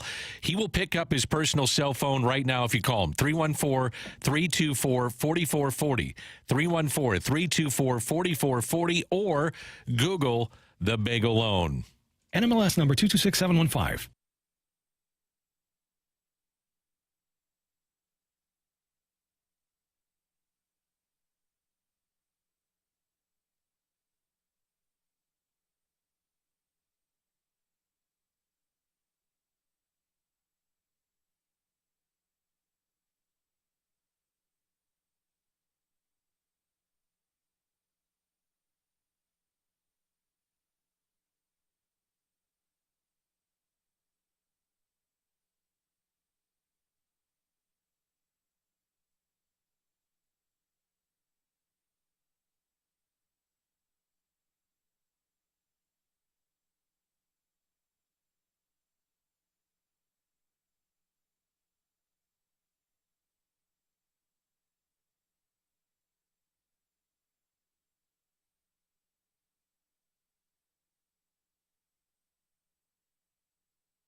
I don't think the rule changes are going to affect how we think about our roster all that much. I think maybe a year from now we might more because we get to actually see it. I mean, obviously the biggest thing is going to be how defensively people play with the shift. And then I think left-handed batters, do they actually improve because there's the lack of shift? But I think one of the things that we'll all probably just pay attention to is the game being played differently or not? But as far as we enter this offseason, we won't radically rethink how we put our roster together. That was Cardinals Pobo John Mozeliak after the 2022 season, talking about the rules changes and how the Cardinals would not affect them. And then all of a sudden the Arizona Diamondbacks build a roster where they can steal bases and wind up in the World Series. The Cardinals were not proactive last year in dealing with the rules changes. They are reactive. And this year they are reacting and saying that they're going to run a little bit more, but they only want to run when it serves them best. And one of the things that Oli Marmol talked about yesterday down in Florida is that the Cardinals, while they were either behind by 2 or fewer runs or ahead, were a pretty good base running team. Well, they clearly didn't steal as many bases as other teams did in terms of pure volume. And I'm interested to see, once they get Victor Scott up here, who stole a bunch of bases last year in the minors, I'm interested to see if they change their philosophy because the Cardinals are extremely analytically inclined. And one of the tenets of analytics is that you only have 27 outs and you have to treat them like a piece of gold and you can't take a chance on making it out. And so there's a lot of teams, not just the Cardinals, that don't steal bases or don't attempt to steal bases because they're worried about making it out. I'm from another school because I saw it work by stealing a lot of bases and leading the league in runs. But this edition of the Cardinals, at least until now, they don't appear to be in that same mindset. I think that you have to take advantage of the rule changes, but also of what you have on your roster. And you just talked about Victor Scott. He's one player, but you also have a lot of other guys who can generate a lot of speed, and they have been able to show you that in the majors. And so why not use that? Because I think one team, when it came to rule changes that were instituted last season, the Reds were a team that took the most advantage of when it came to base running. I feel like that was one of the advantages that they had last season. They almost had 200. They had 190 stolen bases. They led the league in that last season. And then the team not far behind them with 166 stolen bases were the Diamondbacks. And we saw that was a strategy they used all season. I like the aggressiveness of being able to do that. And I think it's something that also opposing teams will take notice of, and it keeps them on their toes even more so. So why not take advantage of it? If you look at the Reds, they had such an athletic group, and they recognized that, and they let them do that. Why not do that this season for the Cardinals? You got Edman, you got Nootbaar, you got Wynn. Eventually, you're going to have Victor Scott. I think it's all predicated, though, on tie ball games or if you're ahead. And they were trailing so much in games, and baseball will tell you that you don't want to run into outs. As you mentioned, they're precious, Randy, especially when you're down 3-1, 4-0, 5-1, 6-2. You're just not going to run. I mean, that's just not going to happen. They were 19th in runs scored last year. Only the Mets, Nationals, the Pirates, Giants scored fewer runs than the Cardinals. I look at what they have. Lars Nootbaar has to stay healthy, too. 108 games in 2023. Tommy Edman hit 185 as a center fielder. Well, that's one of your options to run. Mason Wynn hit 172 in 137 plate appearances. So you got to have, to Brooks' point, the right personnel to run. And I just gave you some reasons as to why maybe they didn't, because that personnel was not getting on base or playing. Now, there's more than just stealing bases in terms of running. There's being able to get runners into scoring position and having them succeed. In addition to being second last year in stolen bases, the Diamondbacks led baseball in sacrifices. If you're down by a run, I love the idea of being able to get a runner into scoring position and get him home. And I know that's giving up an out. But if your hitters are good enough, and I think the Cardinals hitters are good enough, I think that's a tool that should be used not on a regular basis, but it should be a tool that's in your toolbox to get yourself into a tie game. Randy, guys can't bunt.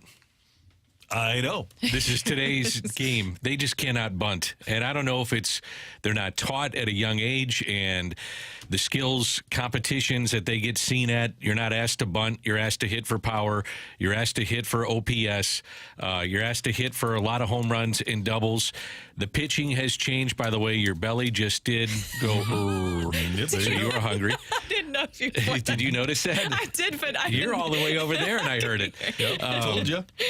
These guys just don't know how to bunt. And I don't know if the pitching has changed that, because the pitching is hard throwers with sinkers and all kinds of different things. Split fingers, the sweeper by Sonny Gray. Well, I don't care what it is. There are tough guys to bunt against, and I think it's become a harder thing to do in today's day and age of baseball, whether you like it or not. Maybe it's just me, but when it comes to base running and just strategy of the game, I will always enjoy seeing a team that is more aggressive and will take some of those risks, especially when you know that you have the talent that's capable of doing that, rather than being passive at times. Personally, I'd love to see it, and if I'm Oli, I'm going for broke. You know, people are saying that, you know, he's on the hot seat and all that different stuff. Fine, go for broke. Well, and here's the other part of this is that you have a ball club in a ballpark where it's really hard to hit home runs. So getting a walk and waiting for the home run is not going to be as productive in St. Louis as it is in Cincinnati or Arizona. So if you can start a runner, this is not just stealing bases. This is starting a runner and getting a runner to score from first on an extra base hit because of your athleticism. I think the Cardinals are athletically, and we talked about the guys that can run, they are a team that can utilize athleticism if, going back to your point, Brooke, they are aggressive about it. I love the idea. And again, it's harder now, just like bunting. It's harder to hit and run because pitchers throw hard and it's harder to get your bat on the ball. But this is a team that is selling its bat to ball skills. So if you're selling that you can make contact and not strike out, then try some hit and runs. So in the article, too, Oli Marmol kind of defends the base running last season, and he points out that it wasn't necessarily, as you mentioned, Randy, earlier, poor base running. But was it hesitant base running? Which one do you guys think that it was last season? Was it poor base running or was it more hesitant? I think the Cardinals are all about being conservative and hesitant for me, sure. Hesitant, totally. Yeah, they aren't a team that goes for it. And one thing they don't understand clearly is that the stolen base puts tremendous pressure on the defense, and that's what Ellie De La Cruz did. Remember when he stole second, stole third, stole home? I remember, and I've told this story before, I remember Lee Elia coming into town one time when he was manager of the Phillies. I think it was like 1988. And he's talking about the Cardinals, and they still stole bases in 1988. He said, man, that speed just intimidates the hell out of you. And the defense is thinking about that when speed is on the base. If you use it, how it can affect the defense. And the Cardinals didn't do that very often. That's one of the reasons that the Diamondbacks got back into the postseason, is because they used their speed to mess up the defense of the Phillies and ultimately, for a while, the Rangers. It's one of the reasons why I think the Reds will be competitive in the Central Division. I don't count them out. I kind of think they're a dark horse because of their athleticism, their youth, the fact that they will steal bases. I thought one of the problems last year with the Cardinals, too, on a separate note, was just the bases loaded production. They hit 190. Yeah, it was bad. So, you know, you'd score more runs, obviously, if you came through better than 190. The league average was 265. If you don't score runs in those situations, you're not scoring runs in any situation, it seems like. Yeah, they got to get gooder. They got to get gooder. Situational hitting, yes. Yeah, and base running. That's Turner Ward's credo every day. We got to get gooder. Got to get gooder. Yeah. So hopefully they will. Hopefully they'll find a way, if they aren't hitting a home run, to score runs. I think that's the bottom line that I'm talking about is sometimes not sometimes, all the time lately, they've been over-reliant on the home run to score runs. But I think the score dictates it. And they were behind in so many games that you do sit back, and I don't care what area you're playing in, they don't want to give up outs, and that's why you just didn't see guys running. Right, and the way that defenses are set up now, and I still don't think, if you look around baseball, there's a couple teams that are set up well to defend the run, and I'm not just talking about stealing bases, but there is not a great emphasis placed on defense these days in Major League Baseball. I think you need to take advantage of some of the deficiencies of other teams, and I think that's one of them. Part of it is how quick a pitcher is to the plate. Pop-up times, like JT Realmuto he's outstanding in that regard. They have it down to a tenth of a second, literally, of, okay, your lead is X. This pitcher is that fast to the plate. This guy throws this way to second base. Okay, we're not going to run. But that's the analytics of it, to where I want to see the human beings make the play. That's where I'm at. I'm with you. I'd rather see him run, and it's a more entertaining style of baseball. I think it's very entertaining. To your point, Dan, it's exciting to see that. Also, I just like to see aggressive teams in general. That's why I enjoyed watching the Diamondbacks at times last season, even with the Reds, seeing the athleticism of what they were able to do, and you see that be rewarded. I think it should be a huge advantage for the Cardinals, and it's also something that can shift the momentum in the game. So yes, you could be down in a game, but by doing something like that, you could generate some momentum in your favor. I want to see a double steal this year. I want to see two guys. I want to do runners at first and second. I want to see one guy steal third and home, and I want to see one guy steal second and third on the same play. Third and home, second and third. Yeah, I'm not saying. I bet you don't see it. I'd love to see it with you, but I bet you don't see it. What if you had, though? Willie McGee can teach that. What if you had Victor Scott and Mason Wynn? Yeah, that maybe would happen. Yeah, there you go. There you go. Just be aggressive. Yeah, Let the other team make a mistake. Them cut it off, the throw to second or the third. No, I don't see it. I don't see it. I'm thinking first to second, gone. second to third. I'm out. Coming up on 101 ESPN, we've got our rush hour reset. A win for the Blues last night in Philly as they get ready to take on the Islanders tonight.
Hey, Thursday is the start of Arch Madness, the State Farm Missouri Valley Conference men's basketball tournament at Enterprise Center. It's the 30th year for Arch Madness here in St. Louis, and it's your opportunity to see some great basketball. Drake and Indiana State are both in the tournament, and both had great seasons, and both are the top two seeds and have the best opportunity to win this thing, but anybody can do it. Bradley had a good year, Northern Iowa.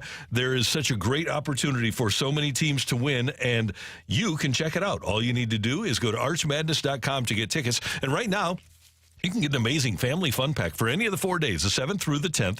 4 single-session tickets, 4 large sodas, 4 regular popcorns, all for $100. It really is one of the great events on the St. Louis sports calendar, and it's a great event to bring your family to. You can enjoy it, have a great time on either, Friday afternoon. Skip out of work and go watch some great college basketball, because there's a chance for somebody to get to the big dance. That's right. An NCAA tournament bid is on the line, and you can check it out at Arch Madness. Go to archmadness.com.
It is 9:04 in St. Louis. Your time check brought to you by Clarkson Jewelers, an officially licensed Rolex jeweler. Your St. Louis Blues now within 5 points of the final wild card spot in the NHL's Western Conference after a 2-1 shootout victory last night over the Flyers. Kevin Hayes scoring for the Blues to send this one into overtime. Blues pretty much dominated overtime before we got to the shootout, and then the Blues wound up winning. Pavel Buchnevich win it for the Blues. We're 1-1 and in the fourth round of the shootout. Buchnevich in. High slot. Deeks shoots. Score! Bring out the Zamboni. Buchnevich tucks a backhander in to win the shootout, and the Blues skate to a 2-1 victory tonight in Philadelphia. And tonight, the Blues will play the Islanders on Long Island, and with the Blues within 5 points, and they could get within 3 tonight, theoretically, if they would beat the Islanders. The trade deadline is on Friday, so you've got Tuesday, Wednesday, Thursday, and then Friday morning. I think the trade deadline is 11 o'clock St. Louis time. Do the Blues make a move, or do they take this group and hope that they can nail down a wild card spot? I feel like my mind has changed about this maybe about 20 times in the past 2 weeks because you keep getting different versions of the Blues. I still don't know what to fully buy into, so it's hard to say. But unless you're going to get a haul, like JK said, for Buchnevich, I would say that you stand pat and you keep him, and then you work in the offseason on possibly some deals. It's interesting what the other teams around them are doing. So LA 9-4 in their last 13. Nashville has won 8 straight. Calgary 5 straight. Seattle 5-2-1 in their last 8. I'm with Brooke. I think they stand pat, give themselves a chance to get in. Maybe they build the foundation for a trade in the offseason. But, man, there's a lot of work to be done. I mean, even if you bring Buchnevich back next year, there's a ton of work to be done. It's kind of a patchwork team right now as they retool, and that's something to consider as they move forward. The Cardinals will take on the Twins today down in Florida. It'll be Miles Mikolas going against Chris Paddock.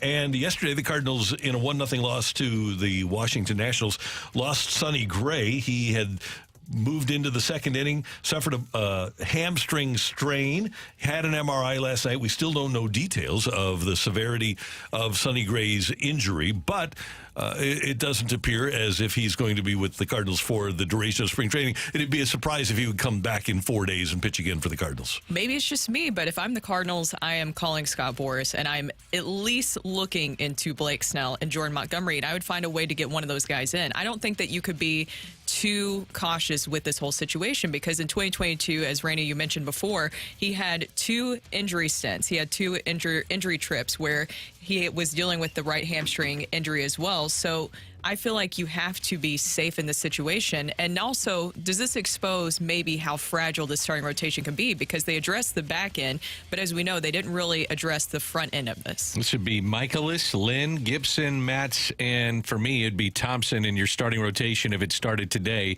if Sonny Gray could not go. Sonny Gray, 30-plus starts 4 times in 11 years. And that's the concern, to Brooks' point, is that this is an older rotation. I think if they can get to the bullpen, they're going to win a lot more games than they would lose. I like their bullpen. I think their lineup is going to be able to generate some runs, even though they haven't done that here with 1 run in their last, I think, 45 innings. But I like them. The problem, though, is if Sonny Gray doesn't establish himself as your number 1 every 5th day, you're gonna run into some problems.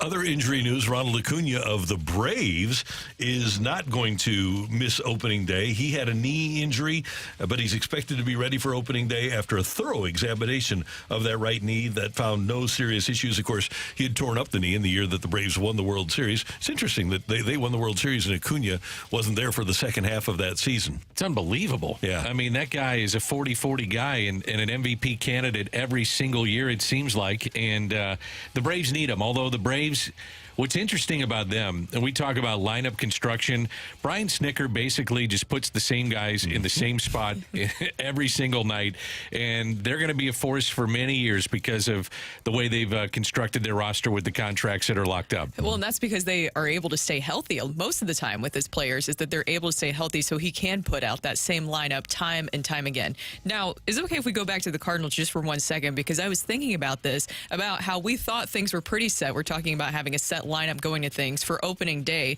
But now that looks like a lot could change there. We thought that Tommy Edman might be ready to go. He probably won't be ready to go.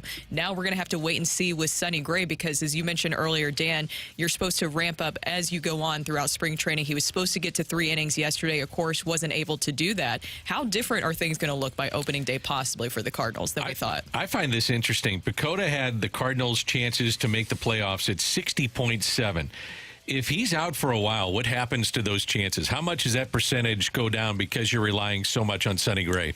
Yeah, and the question is, and this is why projections like this are difficult, because nobody knows how good Graceffo is or Liberatore is or Zach Thompson is.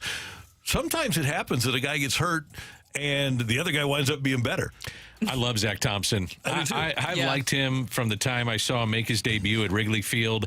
I thought he was mishandled last year and how they made him go down to the minor leagues and stretch out and then come back and forth. I just think he's got good stuff, and he's going to have a chance to earn himself a spot in that rotation. If all things were equal, I would love to see Matz in the bullpen and Thompson in the rotation. I agree. Yeah. But I doubt they're going to do that. I think Matz fits better in the bullpen stuff-wise. By the way, this is a really interesting story that broke in the last 20 minutes or so. LIV has withdrawn its application for recognition from the official World Golf Rankings.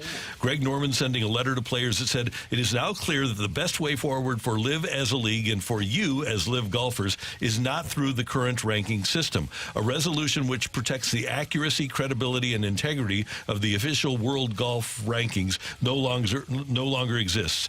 We have made enormous efforts to fight for you to ensure your accomplishments are recognized within the existing ranking system. Unfortunately, the OWGR has shown little willingness to productively work with us, which would preclude many LIV players, especially the younger ones, from having an opportunity to play in the majors. LIV doesn't have a cut. If you don't have a cut and you're not playing 4 days, I don't know how you could include them in the World Golf Rankings. Now, is it crazy to think that DJ and Koepka wouldn't be top 10, top 5? You got P. Reed. You've got a bunch of guys that are great players, obviously John Rahm. But unless they're on a same level playing field with cuts, I don't see how they can do this. And I think one of the problems that the PGA Tour has had right out of the gate, they had their West Coast swing. Now they're in the East Coast down in Florida. You don't know these guys who are at the top of the leaderboard at all. And maybe it's time for the big boys to show up. You got Rory, you got Spieth, you got JT. You need those guys on a Sunday to be part of the competition going down the stretch. For what we've seen so far, and they're January, February, part of March, LIV has ruined the PGA Tour because of the players they've taken away. There is no brand name, at least so far. You got Rory floating around at 14th or 15th, but the leaderboards are devoid of brand names on the PGA Tour this year. I just absolutely hate all of this. I hate all of the back and forth. I wish that there was some sort of resolution. This is why I was hoping for a merger, because you knew that there was just going to be constantly a battle until both sides come together. Then there's not going to be a way that happens. I just hate to see this happen to golf. It's made it really, I would rather just the PGA Tour be the story rather than this constantly. There's got to be a resolution. If the NBA and the ABA could come together, and if the WHA and the NHL came together, there's got to be a resolution to this, because ultimately what's happening is Greg Norman says, we're growing the game and we're making it different. The PGA Tour has stayed steadfast in what they're doing. This is hurting the game of golf. I mean, you need the big names to be playing on Sundays. You got to have them. I think the best resolution is going to be to not have it be treated as a money-making business. The PIF, they don't care about the money anyway. Nope. So they can pay the purses and let the PGA Tour, the established events, or any new events like Rory McIlroy says, you sell naming rights to those events, but let the purses be handled by LIV and then handle it that way. I think the Honda, it was at $12 million to support this, and I heard that the asking price to re-up was like $25 million. $25 million, yep. And they just said, no thanks. Yep, and that happened with Wells Fargo. That happened with RBC up in Canada. There's 4 or 5 major sponsors that were $10 million a year sponsors that the PGA Tour went to the companies with and said, we need 25 now. And the company said, no, we're good. Yep. Adios. Thanks. It's terrible. We're good. It's terrible for golf. It's got to come together, because the casual fan will not pay attention whatsoever. No. This bulletin apparently official from Katie Wu. Mo will meet with the media in Jupiter in roughly 20 minutes to address Sonny Gray's hamstring injury. So this is not the manager, Oli Marmol, coming out to say, he's only going to be down for a couple of days. Yep, that's probably not good news. And so then, one of the things he's going to be asked undoubtedly is if Gray is out for a considerable amount of time, do you dip your toes into the waters of other free agents that are out there, or maybe Montgomery, or maybe Blake Snell? It'll be a question that's asked, and it needs to be asked. Yes. Go, in my opinion, I said it earlier, go get one of those guys, short-term deal, higher AAV. Find a way to make it work. Wow. So we'll have that for you once Mo says something. In about 20 minutes, we'll bring that to you. But coming up next, how should the Blues treat this trade deadline? That's coming your way, and we want your texts. We don't have that today. 314-399-9646, 314-399. Yo-ho! Texts about how you would treat the Blues trade deadline next on 101 ESPN.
Hey everyone, it's Brooke here, and I want to tell you why I love the Missouri Athletic Club so much. I love to have like a full day of it. On Fridays, I go out and play tennis with Scott, and then I take a little bit of a break and I get a buffalo chicken wrap, which is absolutely delicious there. I don't know if you guys have had that there or not before, but it is so good. And then I go and hit the gym with my personal trainer, Christine. She has been fantastic. She's helping me hit all my 2024 goals, which is just getting in better shape. And they just really make you feel like you're joining a community over there, and they're so welcoming, and they always provide a wonderful experience, and that's why I love my MAC.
gravitate back towards, at least I do, to the Blues standing pat at the trade deadline.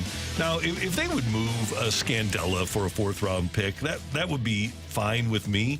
But I do think that they have a better chance to make the playoffs, and I don't see them as a team that wins a playoff series, but they have a chance to play a couple of home playoff games, and that chance is better if they have Scandella on their team. It's way better if they have Buchnevich. As a matter of fact, I think if they get rid of Buchnevich for draft choices, that they probably don't make the playoffs. I think he's that much of a difference maker in a tight race like this. Not that they're going to make the playoffs if they keep him, but if I were in Doug Armstrong's shoes today, I would be listening to offers, but like John Kelly said, I think I would have to be overwhelmed. I would want a number one, I would want a player, and maybe another piece, too, for Pavel Buchnevich. If I had to choose between the two, then obviously I'd want to keep Buchnevich here. And with Marco Scandella, yes, I think that losing him might be tough. But, Dan, you talked about Kessel a lot. You have Kessel. You could bring him back up and give him more of opportunity, which he showed that he's capable of doing so. Brooke, that's right where I was going to go. You stole my thunder here. I'm in your head. Kasperi Kapanen, does anybody want him? No. Scandella? No. How about Oscar Sundqvist? I think he would. I think he would get something back. Yeah, if I'm the Blues, I want to keep him around. I do too.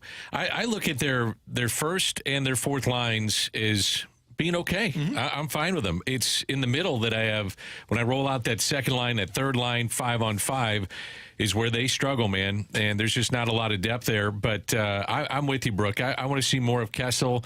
I'd play Perunovic down the stretch and just see what I can get out of him. But if I'm overwhelmed with something with Buchnevich, I got to take a hard look at taking that. Now, the only thing is that you get rid of him, that means next year looks kind of ugly. I mean, that you need a top line to surround Robert Thomas, who's an elite player right now with what he's doing, and doing it where the Blues are not good 5-on-5. He's put up big numbers, and you got to surround him with some talent somewhere, somehow. Now, the other thing that you can do if you're the Blues is add. We really haven't talked about adding to this team. I know that, I don't know, but I would think that they would not be in the market to buy a rental. But if there's a guy with term that you could give up a pick for, that might not be a bad move either. If there's a top 6 forward out there that you could get and give up some of your young talent for and a number one, why not try that? It's not a terrible idea. I think it's just going to be tough to navigate all of this. I really don't know how to feel about any of it because, as we were talking about earlier, I feel like it's changed so much over the course of on a week-to-week basis because you have a great performance, then you have a not-so-great performance. Obviously, they start out this tough road trip with a great win last night, but what are you going to get in this next game? It just feels like you never know with this team. So if you're Doug Armstrong, what is the best situation? But I don't feel like you can fully rebuild with this team. It always has to be a retool. If you get rid of Buchnevich, it sends a sign really in your locker room that we're just not going to get there. And I think if you did that, it gets ugly down the stretch. I mean, they've got a shot to make the playoffs. Not a great shot. According to Money Puck, it was a 5.7% chance before last night's game in which they won against Philly that they would make the playoffs. Now, if you win tonight, you know what? You start thinking about, I mean, it's close. He's in a tough spot, and maybe he's thinking, no, this isn't tough at all. I made my decision 30 days ago, and I know what I'm going to do, and if I get the right deal, I'm moving, guys. I mean, it could happen that way, too. It's just, it'll be interesting to see. I'd love to know what he's thinking. Like, do we have a realistic shot at the playoffs? And if we don't, I'm just waiting until, as you said, Randy, I think it's 11 a.m. on Friday. Yep. I'll wait till 10:45 until I get my best deal and Buchnevich is out of here. The value that he has is stretch run and under contract one more year. That's the value. Is if you wait until the summer, that team only has 1 year with him. So you're talking about 2 stretch runs potentially for a team that's out there. From the 618, next year is just a testing ground to see what the young forwards look like. Then add in 26-27, the earliest the winning window opens. I think that's fair. You don't? 26-27. That's why I think you need to have a guy like Buchnevich around, because I don't think the Blues want to go back to ground zero. I think they want to have a competitive rebuild here, and I think they're in the midst of it.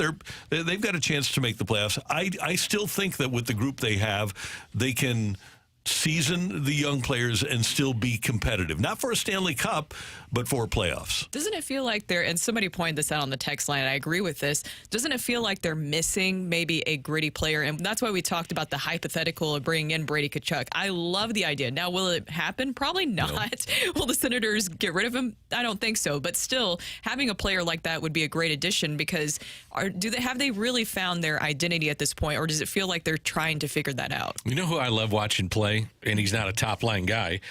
Toropchenko. Oh, yeah. I love watching that dude play. Some grit.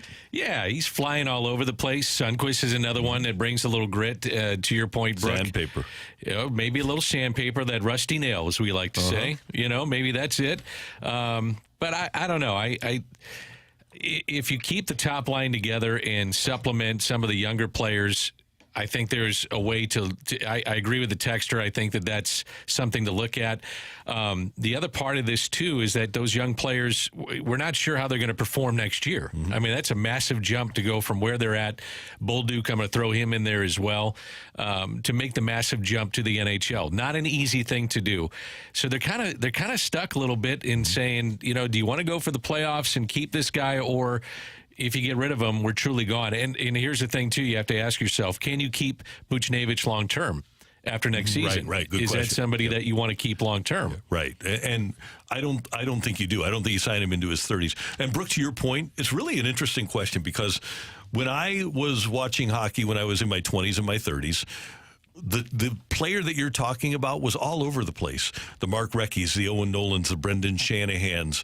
They're everybody, not everybody. You were looking for a gritty power forward, the Keith Tkachuk's. Ronick. Yep. Now you've got Brady and Matthew Tkachuk. I don't know what other gritty forwards you have. Those are the only two guys that led their teams in points and penalty minutes last year. Here's another question that I have. What would you do with Kyrou?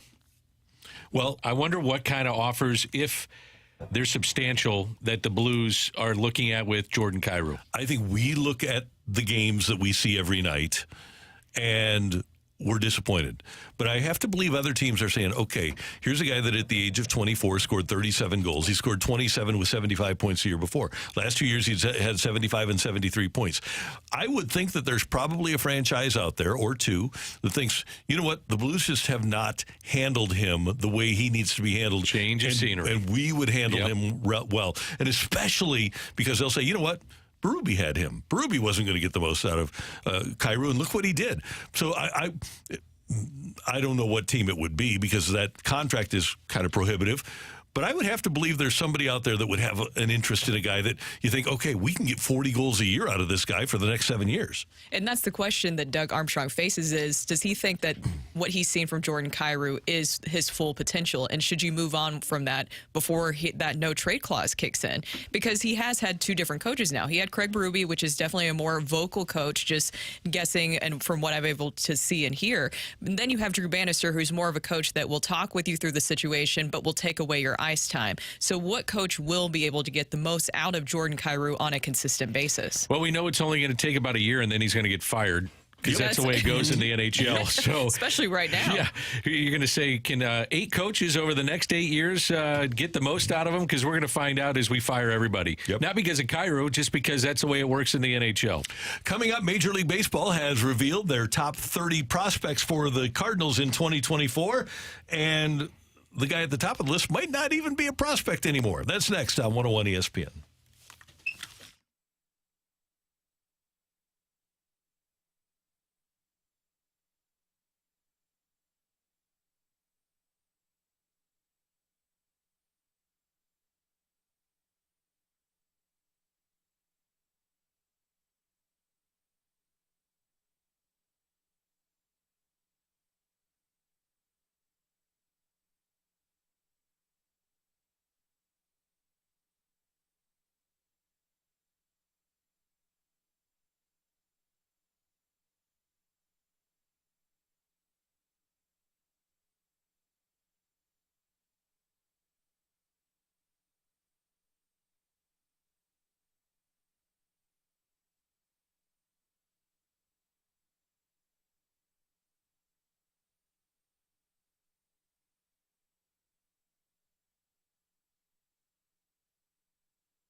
Attention, St. Louis. Did you know that when you choose Hoffman Brothers for your home services this month, you're not only improving your home, you're improving the lives of our furry friends at Stray Rescue of St. Louis. That's right. Hoffman Brothers has partnered with Stray Rescue, and for every home service appointment during the month of March, Hoffman Brothers is going to contribute to supporting Stray Rescue's mission of rescuing and caring for stray animals in our community. Whether it's heating repairs, maintenance, installation, plumbing, or electrical services, you can trust Hoffman Brothers to not only take care of your home, but also make a difference in the lives of animals in need. So make your home service appointment with Hoffman Brothers today and join us in supporting Stray Rescue of St. Louis. Visit online at HoffmanBros.com. That's HOFFMANN, HoffmanBros.com/rescue. Hoffman Brothers, a proud Mitsubishi Electric elite contractor, and make sure that you call Hoffman Brothers and set up that air conditioning appointment.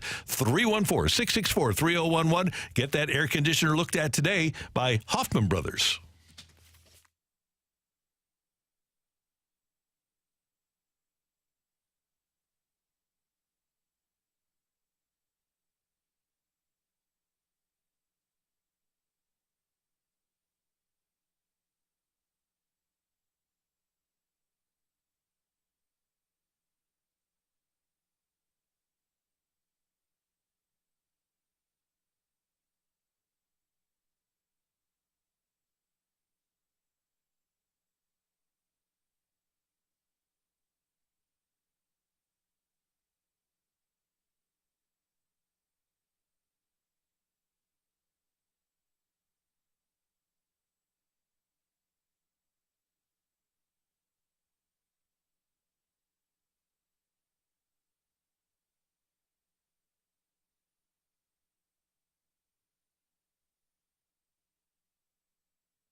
This is Rocc, the Sports Center update driven by Johnny Londoff Chevrolet and Johnny Londoff Autoplex. The Blues last night with a big 2-1 victory in a shootout over the Flyers. They will face off against the Islanders tonight, 6:30 p.m. puck drop, 5:30 p.m. pregame right here on your home for the St. Louis Blues, 101 ESPN. Also, right now, John Mozeliak speaking with the media down in Jupiter, addressing the Sonny Gray update after he left yesterday with an injury. And there's a college basketball triple-header tonight. Number 3, Purdue at number 12, Illinois. Number 25, Dayton at the St. Louis Billikens tonight, senior night at Chaffetz Arena. And the Missouri Tigers looking for a first SEC win again, but this time they go up against number 13th ranked Auburn from Mizzou Arena, as also an 8 p.m. tip-off for that game. That is your Sports Center update, driven by Johnny Londoff. Find your roads and shop 24/7 at londoff.com and londoffautoplex.com.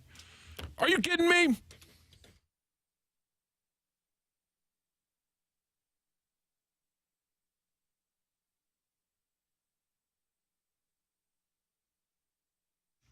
We've got a couple of developing stories, so we'll tell you right off the bat that the Cardinals' top 30 prospects list has been revealed. It's at Cardinals.com. But their top 5 are Mason Wynn, Tink Hentz, the right-hander, Tekoa Roby, another right-hander acquired at the trade deadline last year, Victor Scott II, the outfielder who steals all the bases, and Thomas Ajacey. So those are your top 5. Okay.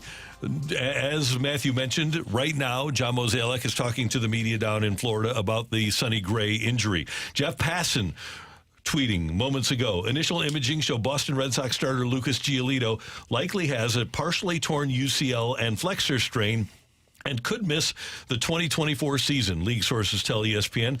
Giolito, who signed a 2-year deal with Boston, may need surgery to repair the right elbow damage. The Red Sox had already been talking to Jordan Montgomery. They had a Zoom meeting with him a couple of weeks ago. I would think that this would increase the Red Sox interest in Jordan Montgomery. Would you not think that's the case? Yeah, I 100% agree with you. I think that makes it very clear that Jordan Montgomery is going to be going to the Red Sox because that's what you have to do in this situation. Now, does this change things, too, when we're about to find out here shortly about what's happening with Sonny Gray? And it's John Mozeliak, as you mentioned, who will be holding the press conference. So that's never typically a good sign, not to speculate too much, but you guys have more experience than I do. That's typically a sign that it's not great news. Yeah, and I would also say the guy smiling the most this morning is Scott Boras. Yeah, right. He's saying, you know what? I told you guys there's going to be injuries. There's going to be situations where you're going to get the deal that you want, and now maybe that will happen.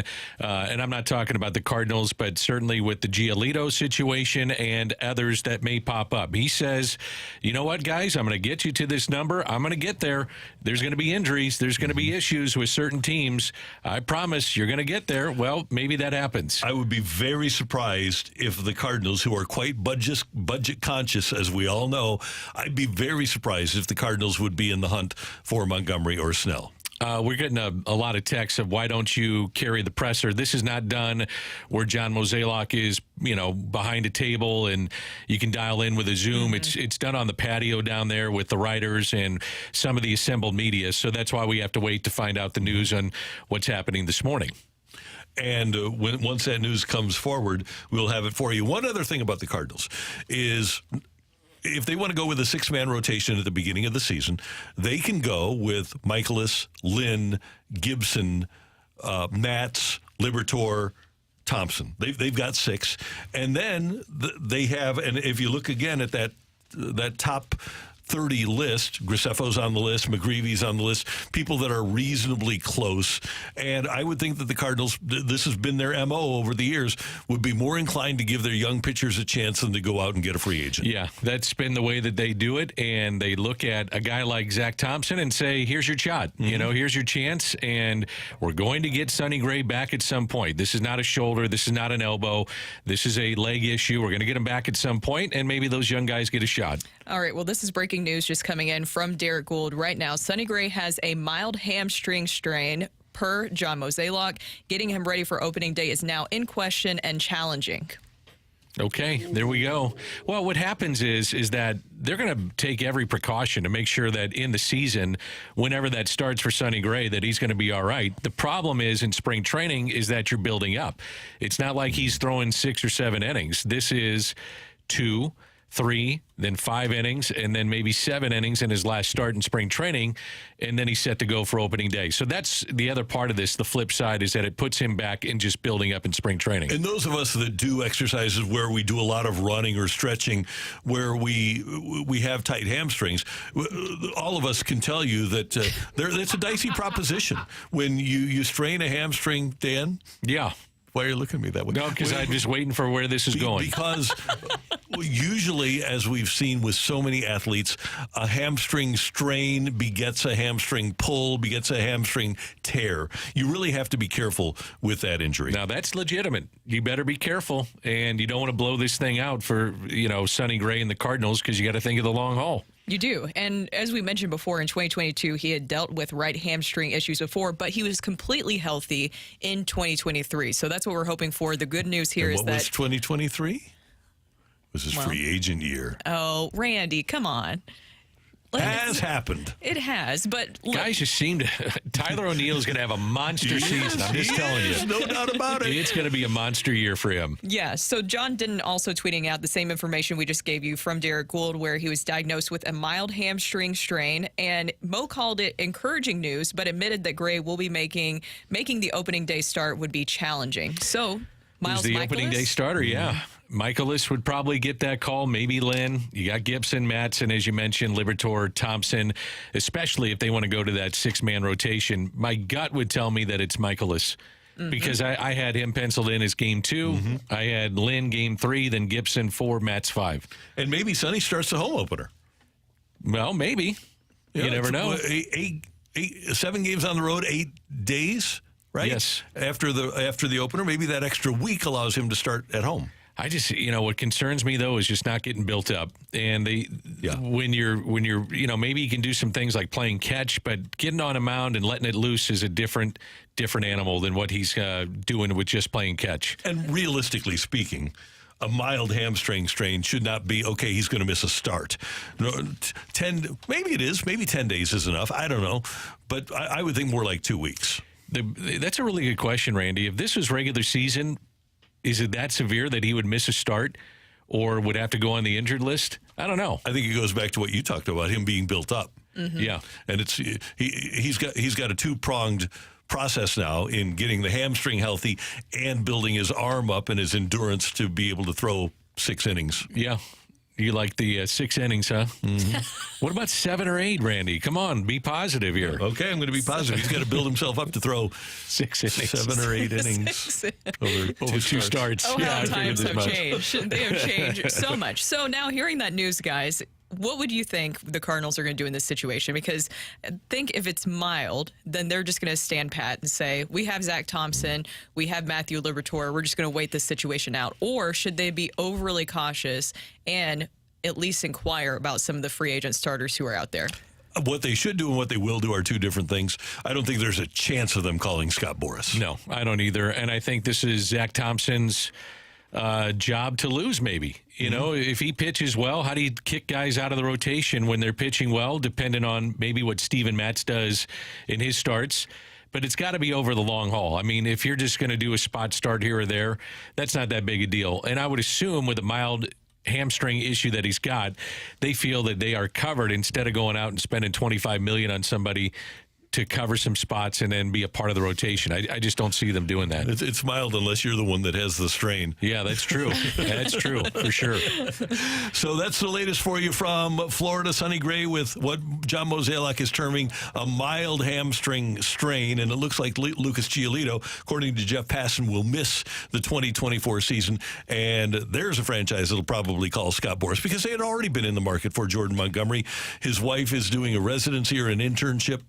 Montgomery's wife she's a dermatology student, and she's already in Boston, so it just makes sense for Montgomery to land with the Red Sox. It does. I think that it's going to be a fit that makes a lot of sense, and Scott Boras is going to be happy. Now, where does Blake Snell go? That's the next big question. Philly. I still think the Yankees. That makes sense, too. Some way, somehow, that he winds up getting with the Yankees, and it's a game of chicken now between Scott Boras and the Yankees. But if he turns down $140 million, they could come back and say, yeah, that $140 million seems like it's the right fit. We'll do it. Yeah. We'll do it. We'll figure out a way. Yep.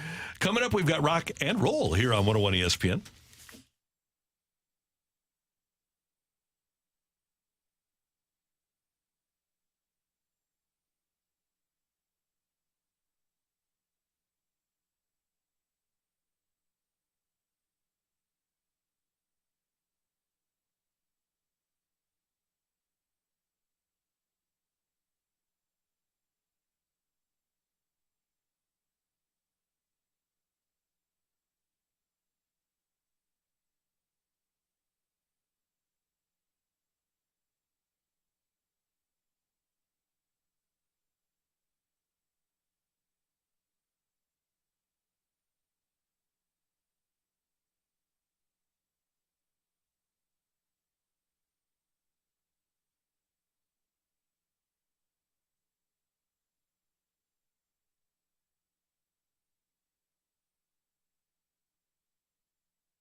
If you're in the market for a new vehicle, I want you to go to autoloanpro.com. Before you even start, make sure that your financing is the best financing that you can get. Don't walk into a car dealership and then pick out a car and then walk into their facility where their finance person is saying, yeah, I've got a couple of different ideas for you.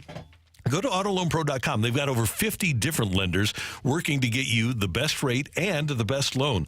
Go to autoloanpro.com and click to download the game plan playbook and learn about what you're dealing with. And then you can shop for cars. You can find out what your trade-in is. And the coolest thing about autoloanpro.com is that if your car got totaled, if somebody rear-ended you and you need a new vehicle now, autoloanpro.com is going to help you through the process of getting that new vehicle. And sometimes we have problems with our credit rating. Well, Auto Loan Pro has this thing where if you can make a payment, they can get you into a loan. It's autoloanpro.com. If you're in the market for a new vehicle for whatever reason, get started with your financing by going to autoloanpro.com.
And roll.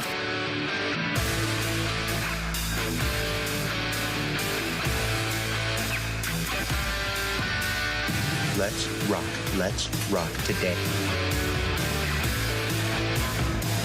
It is time for rock and roll here on 101 ESPN. Matthew, what do you got for us?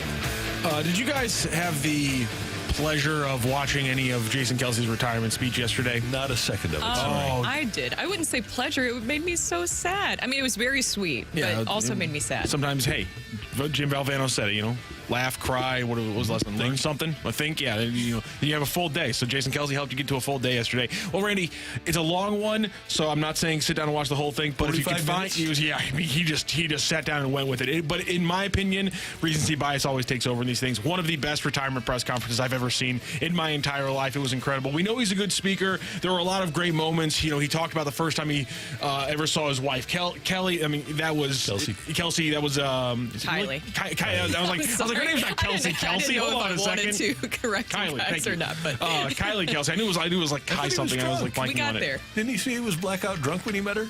He was. So. It was the night of the Philadelphia Eagles Christmas party. Okay. And so that's why he was with all his friends, because he had to be carried at one point. And so you're wondering, how is he with a group of people that can carry him? Well, he was with the other Eagles players. So he told Dad's story. He talked about his coaches bringing him up, his relationship with Chip Kelly.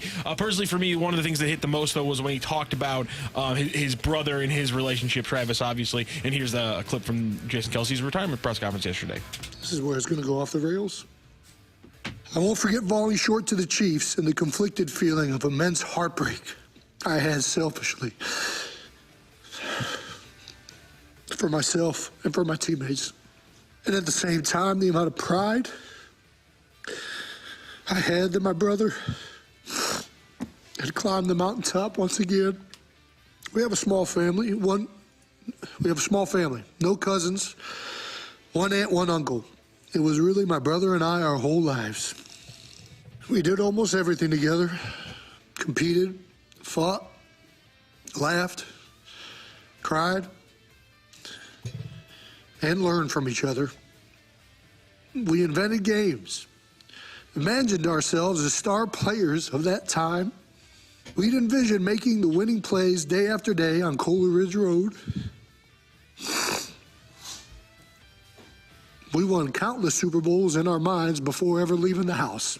And it got even better because somebody then posted a video of him saying this story and then the shot of Travis Kelce as he's hearing this story. Yeah. And again, if you need to complete a full day, and if you've already thought, you've already laughed, go ahead and pull up that video because you will cry. I guarantee it. Travis Kelce, by the way, pro move, wore sunglasses indoors because he knew he was going to be bawling the entire time. He looked like he was at a funeral with Oh, that. my God, it was really insane. did look like that. But I agree with you, Rocc. I think that was one of the best retirement press conferences I've seen because it was just true Jason Kelce off the cuff, his feelings on everything. He talked about his wife, as he mentioned, and the relationship that him and Travis have is just so special. I love their podcast, by the way, because of just how willing they are to talk about anything and everything.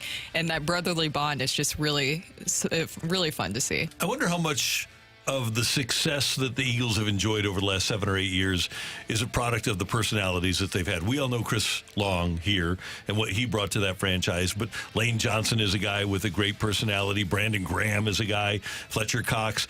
They've had such personalities on that team. I have to believe that that was a big contributor to the success that they've had. I think so much attention is because of the podcast and because they are likable fellas. But, man, could he play? I mean, that's the other thing is this guy could play. And that's where I see that, you know what, that's a success. Likable guys for sure. Edgy guys maybe at times. But, man, could he play? He might be the best center ever. There's a case to be made for that. Yeah. Competitive. I think that's the other thing that you appreciate. Their competitiveness is always fun to see. Now, Dan, I asked Randy this yesterday. I want to get your take on this. Will the tush push also retire? No. I think it continues. What did you say, Randall? I don't think that you can find another center that has the skill set that he has to get low and be as strong as he is to be able to do it. Now, I agree with you in that point. May not be the best tush push. I almost said push tush. Tush it's push. hard. Yeah. Tongue twister. But I think that it's a copycat league. You know, you need a yard or you need a foot. Teams will go with that. Even though he's one of Philadelphia, though. Oh, for Philly. Because they always said as good. What Nick Sirianni always told the TV guys was, we start off 1st and 9 because we know on 4th and 1, that's an automatic. Is that 1 yard going to be automatic anymore with Kelce gone? No, I don't think it would be. Especially when you consider that I believe right now the general idea is that Landon Dickerson is going to kick inside. Landon Dickerson listed at 6'6".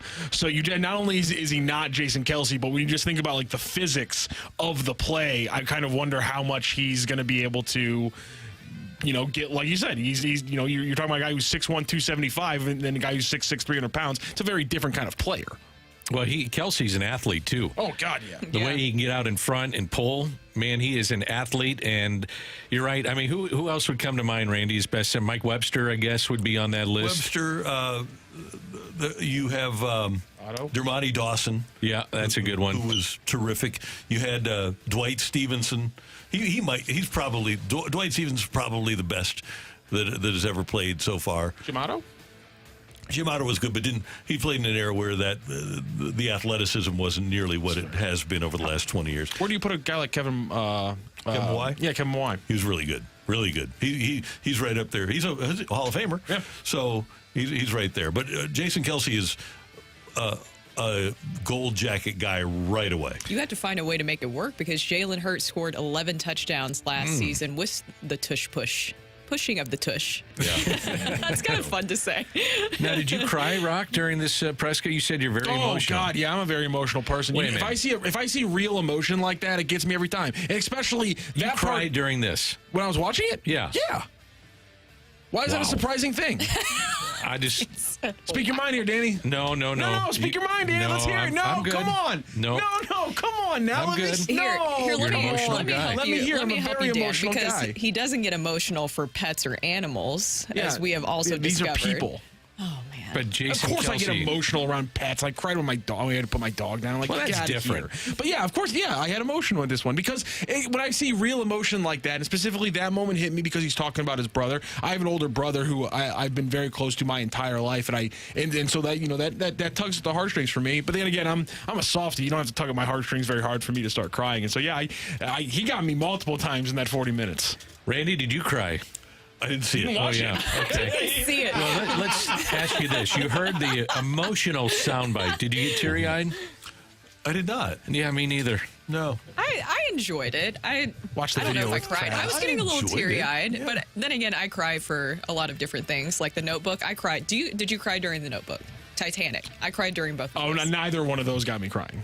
It's called, because, again, I called it genuine emotion, and when it's completely fake and I'm aware of it. It was real to me, okay? The Titanic was a real story.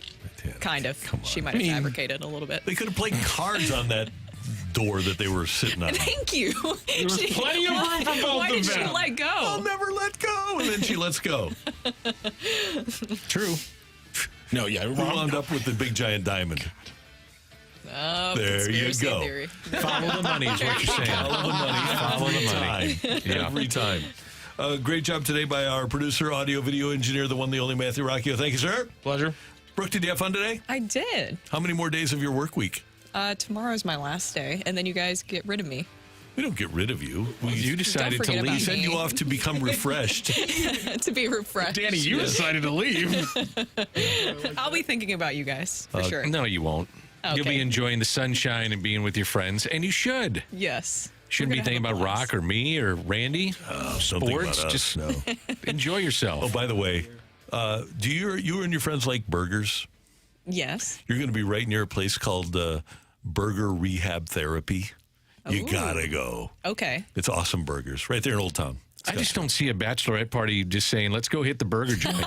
It's like day one. It's a fabulous burger joint. I was already trying to campaign to go to a spring training game and maybe something else, and then burgers. I don't know if that's ideally what they would all like to do as well. Everybody likes a burger.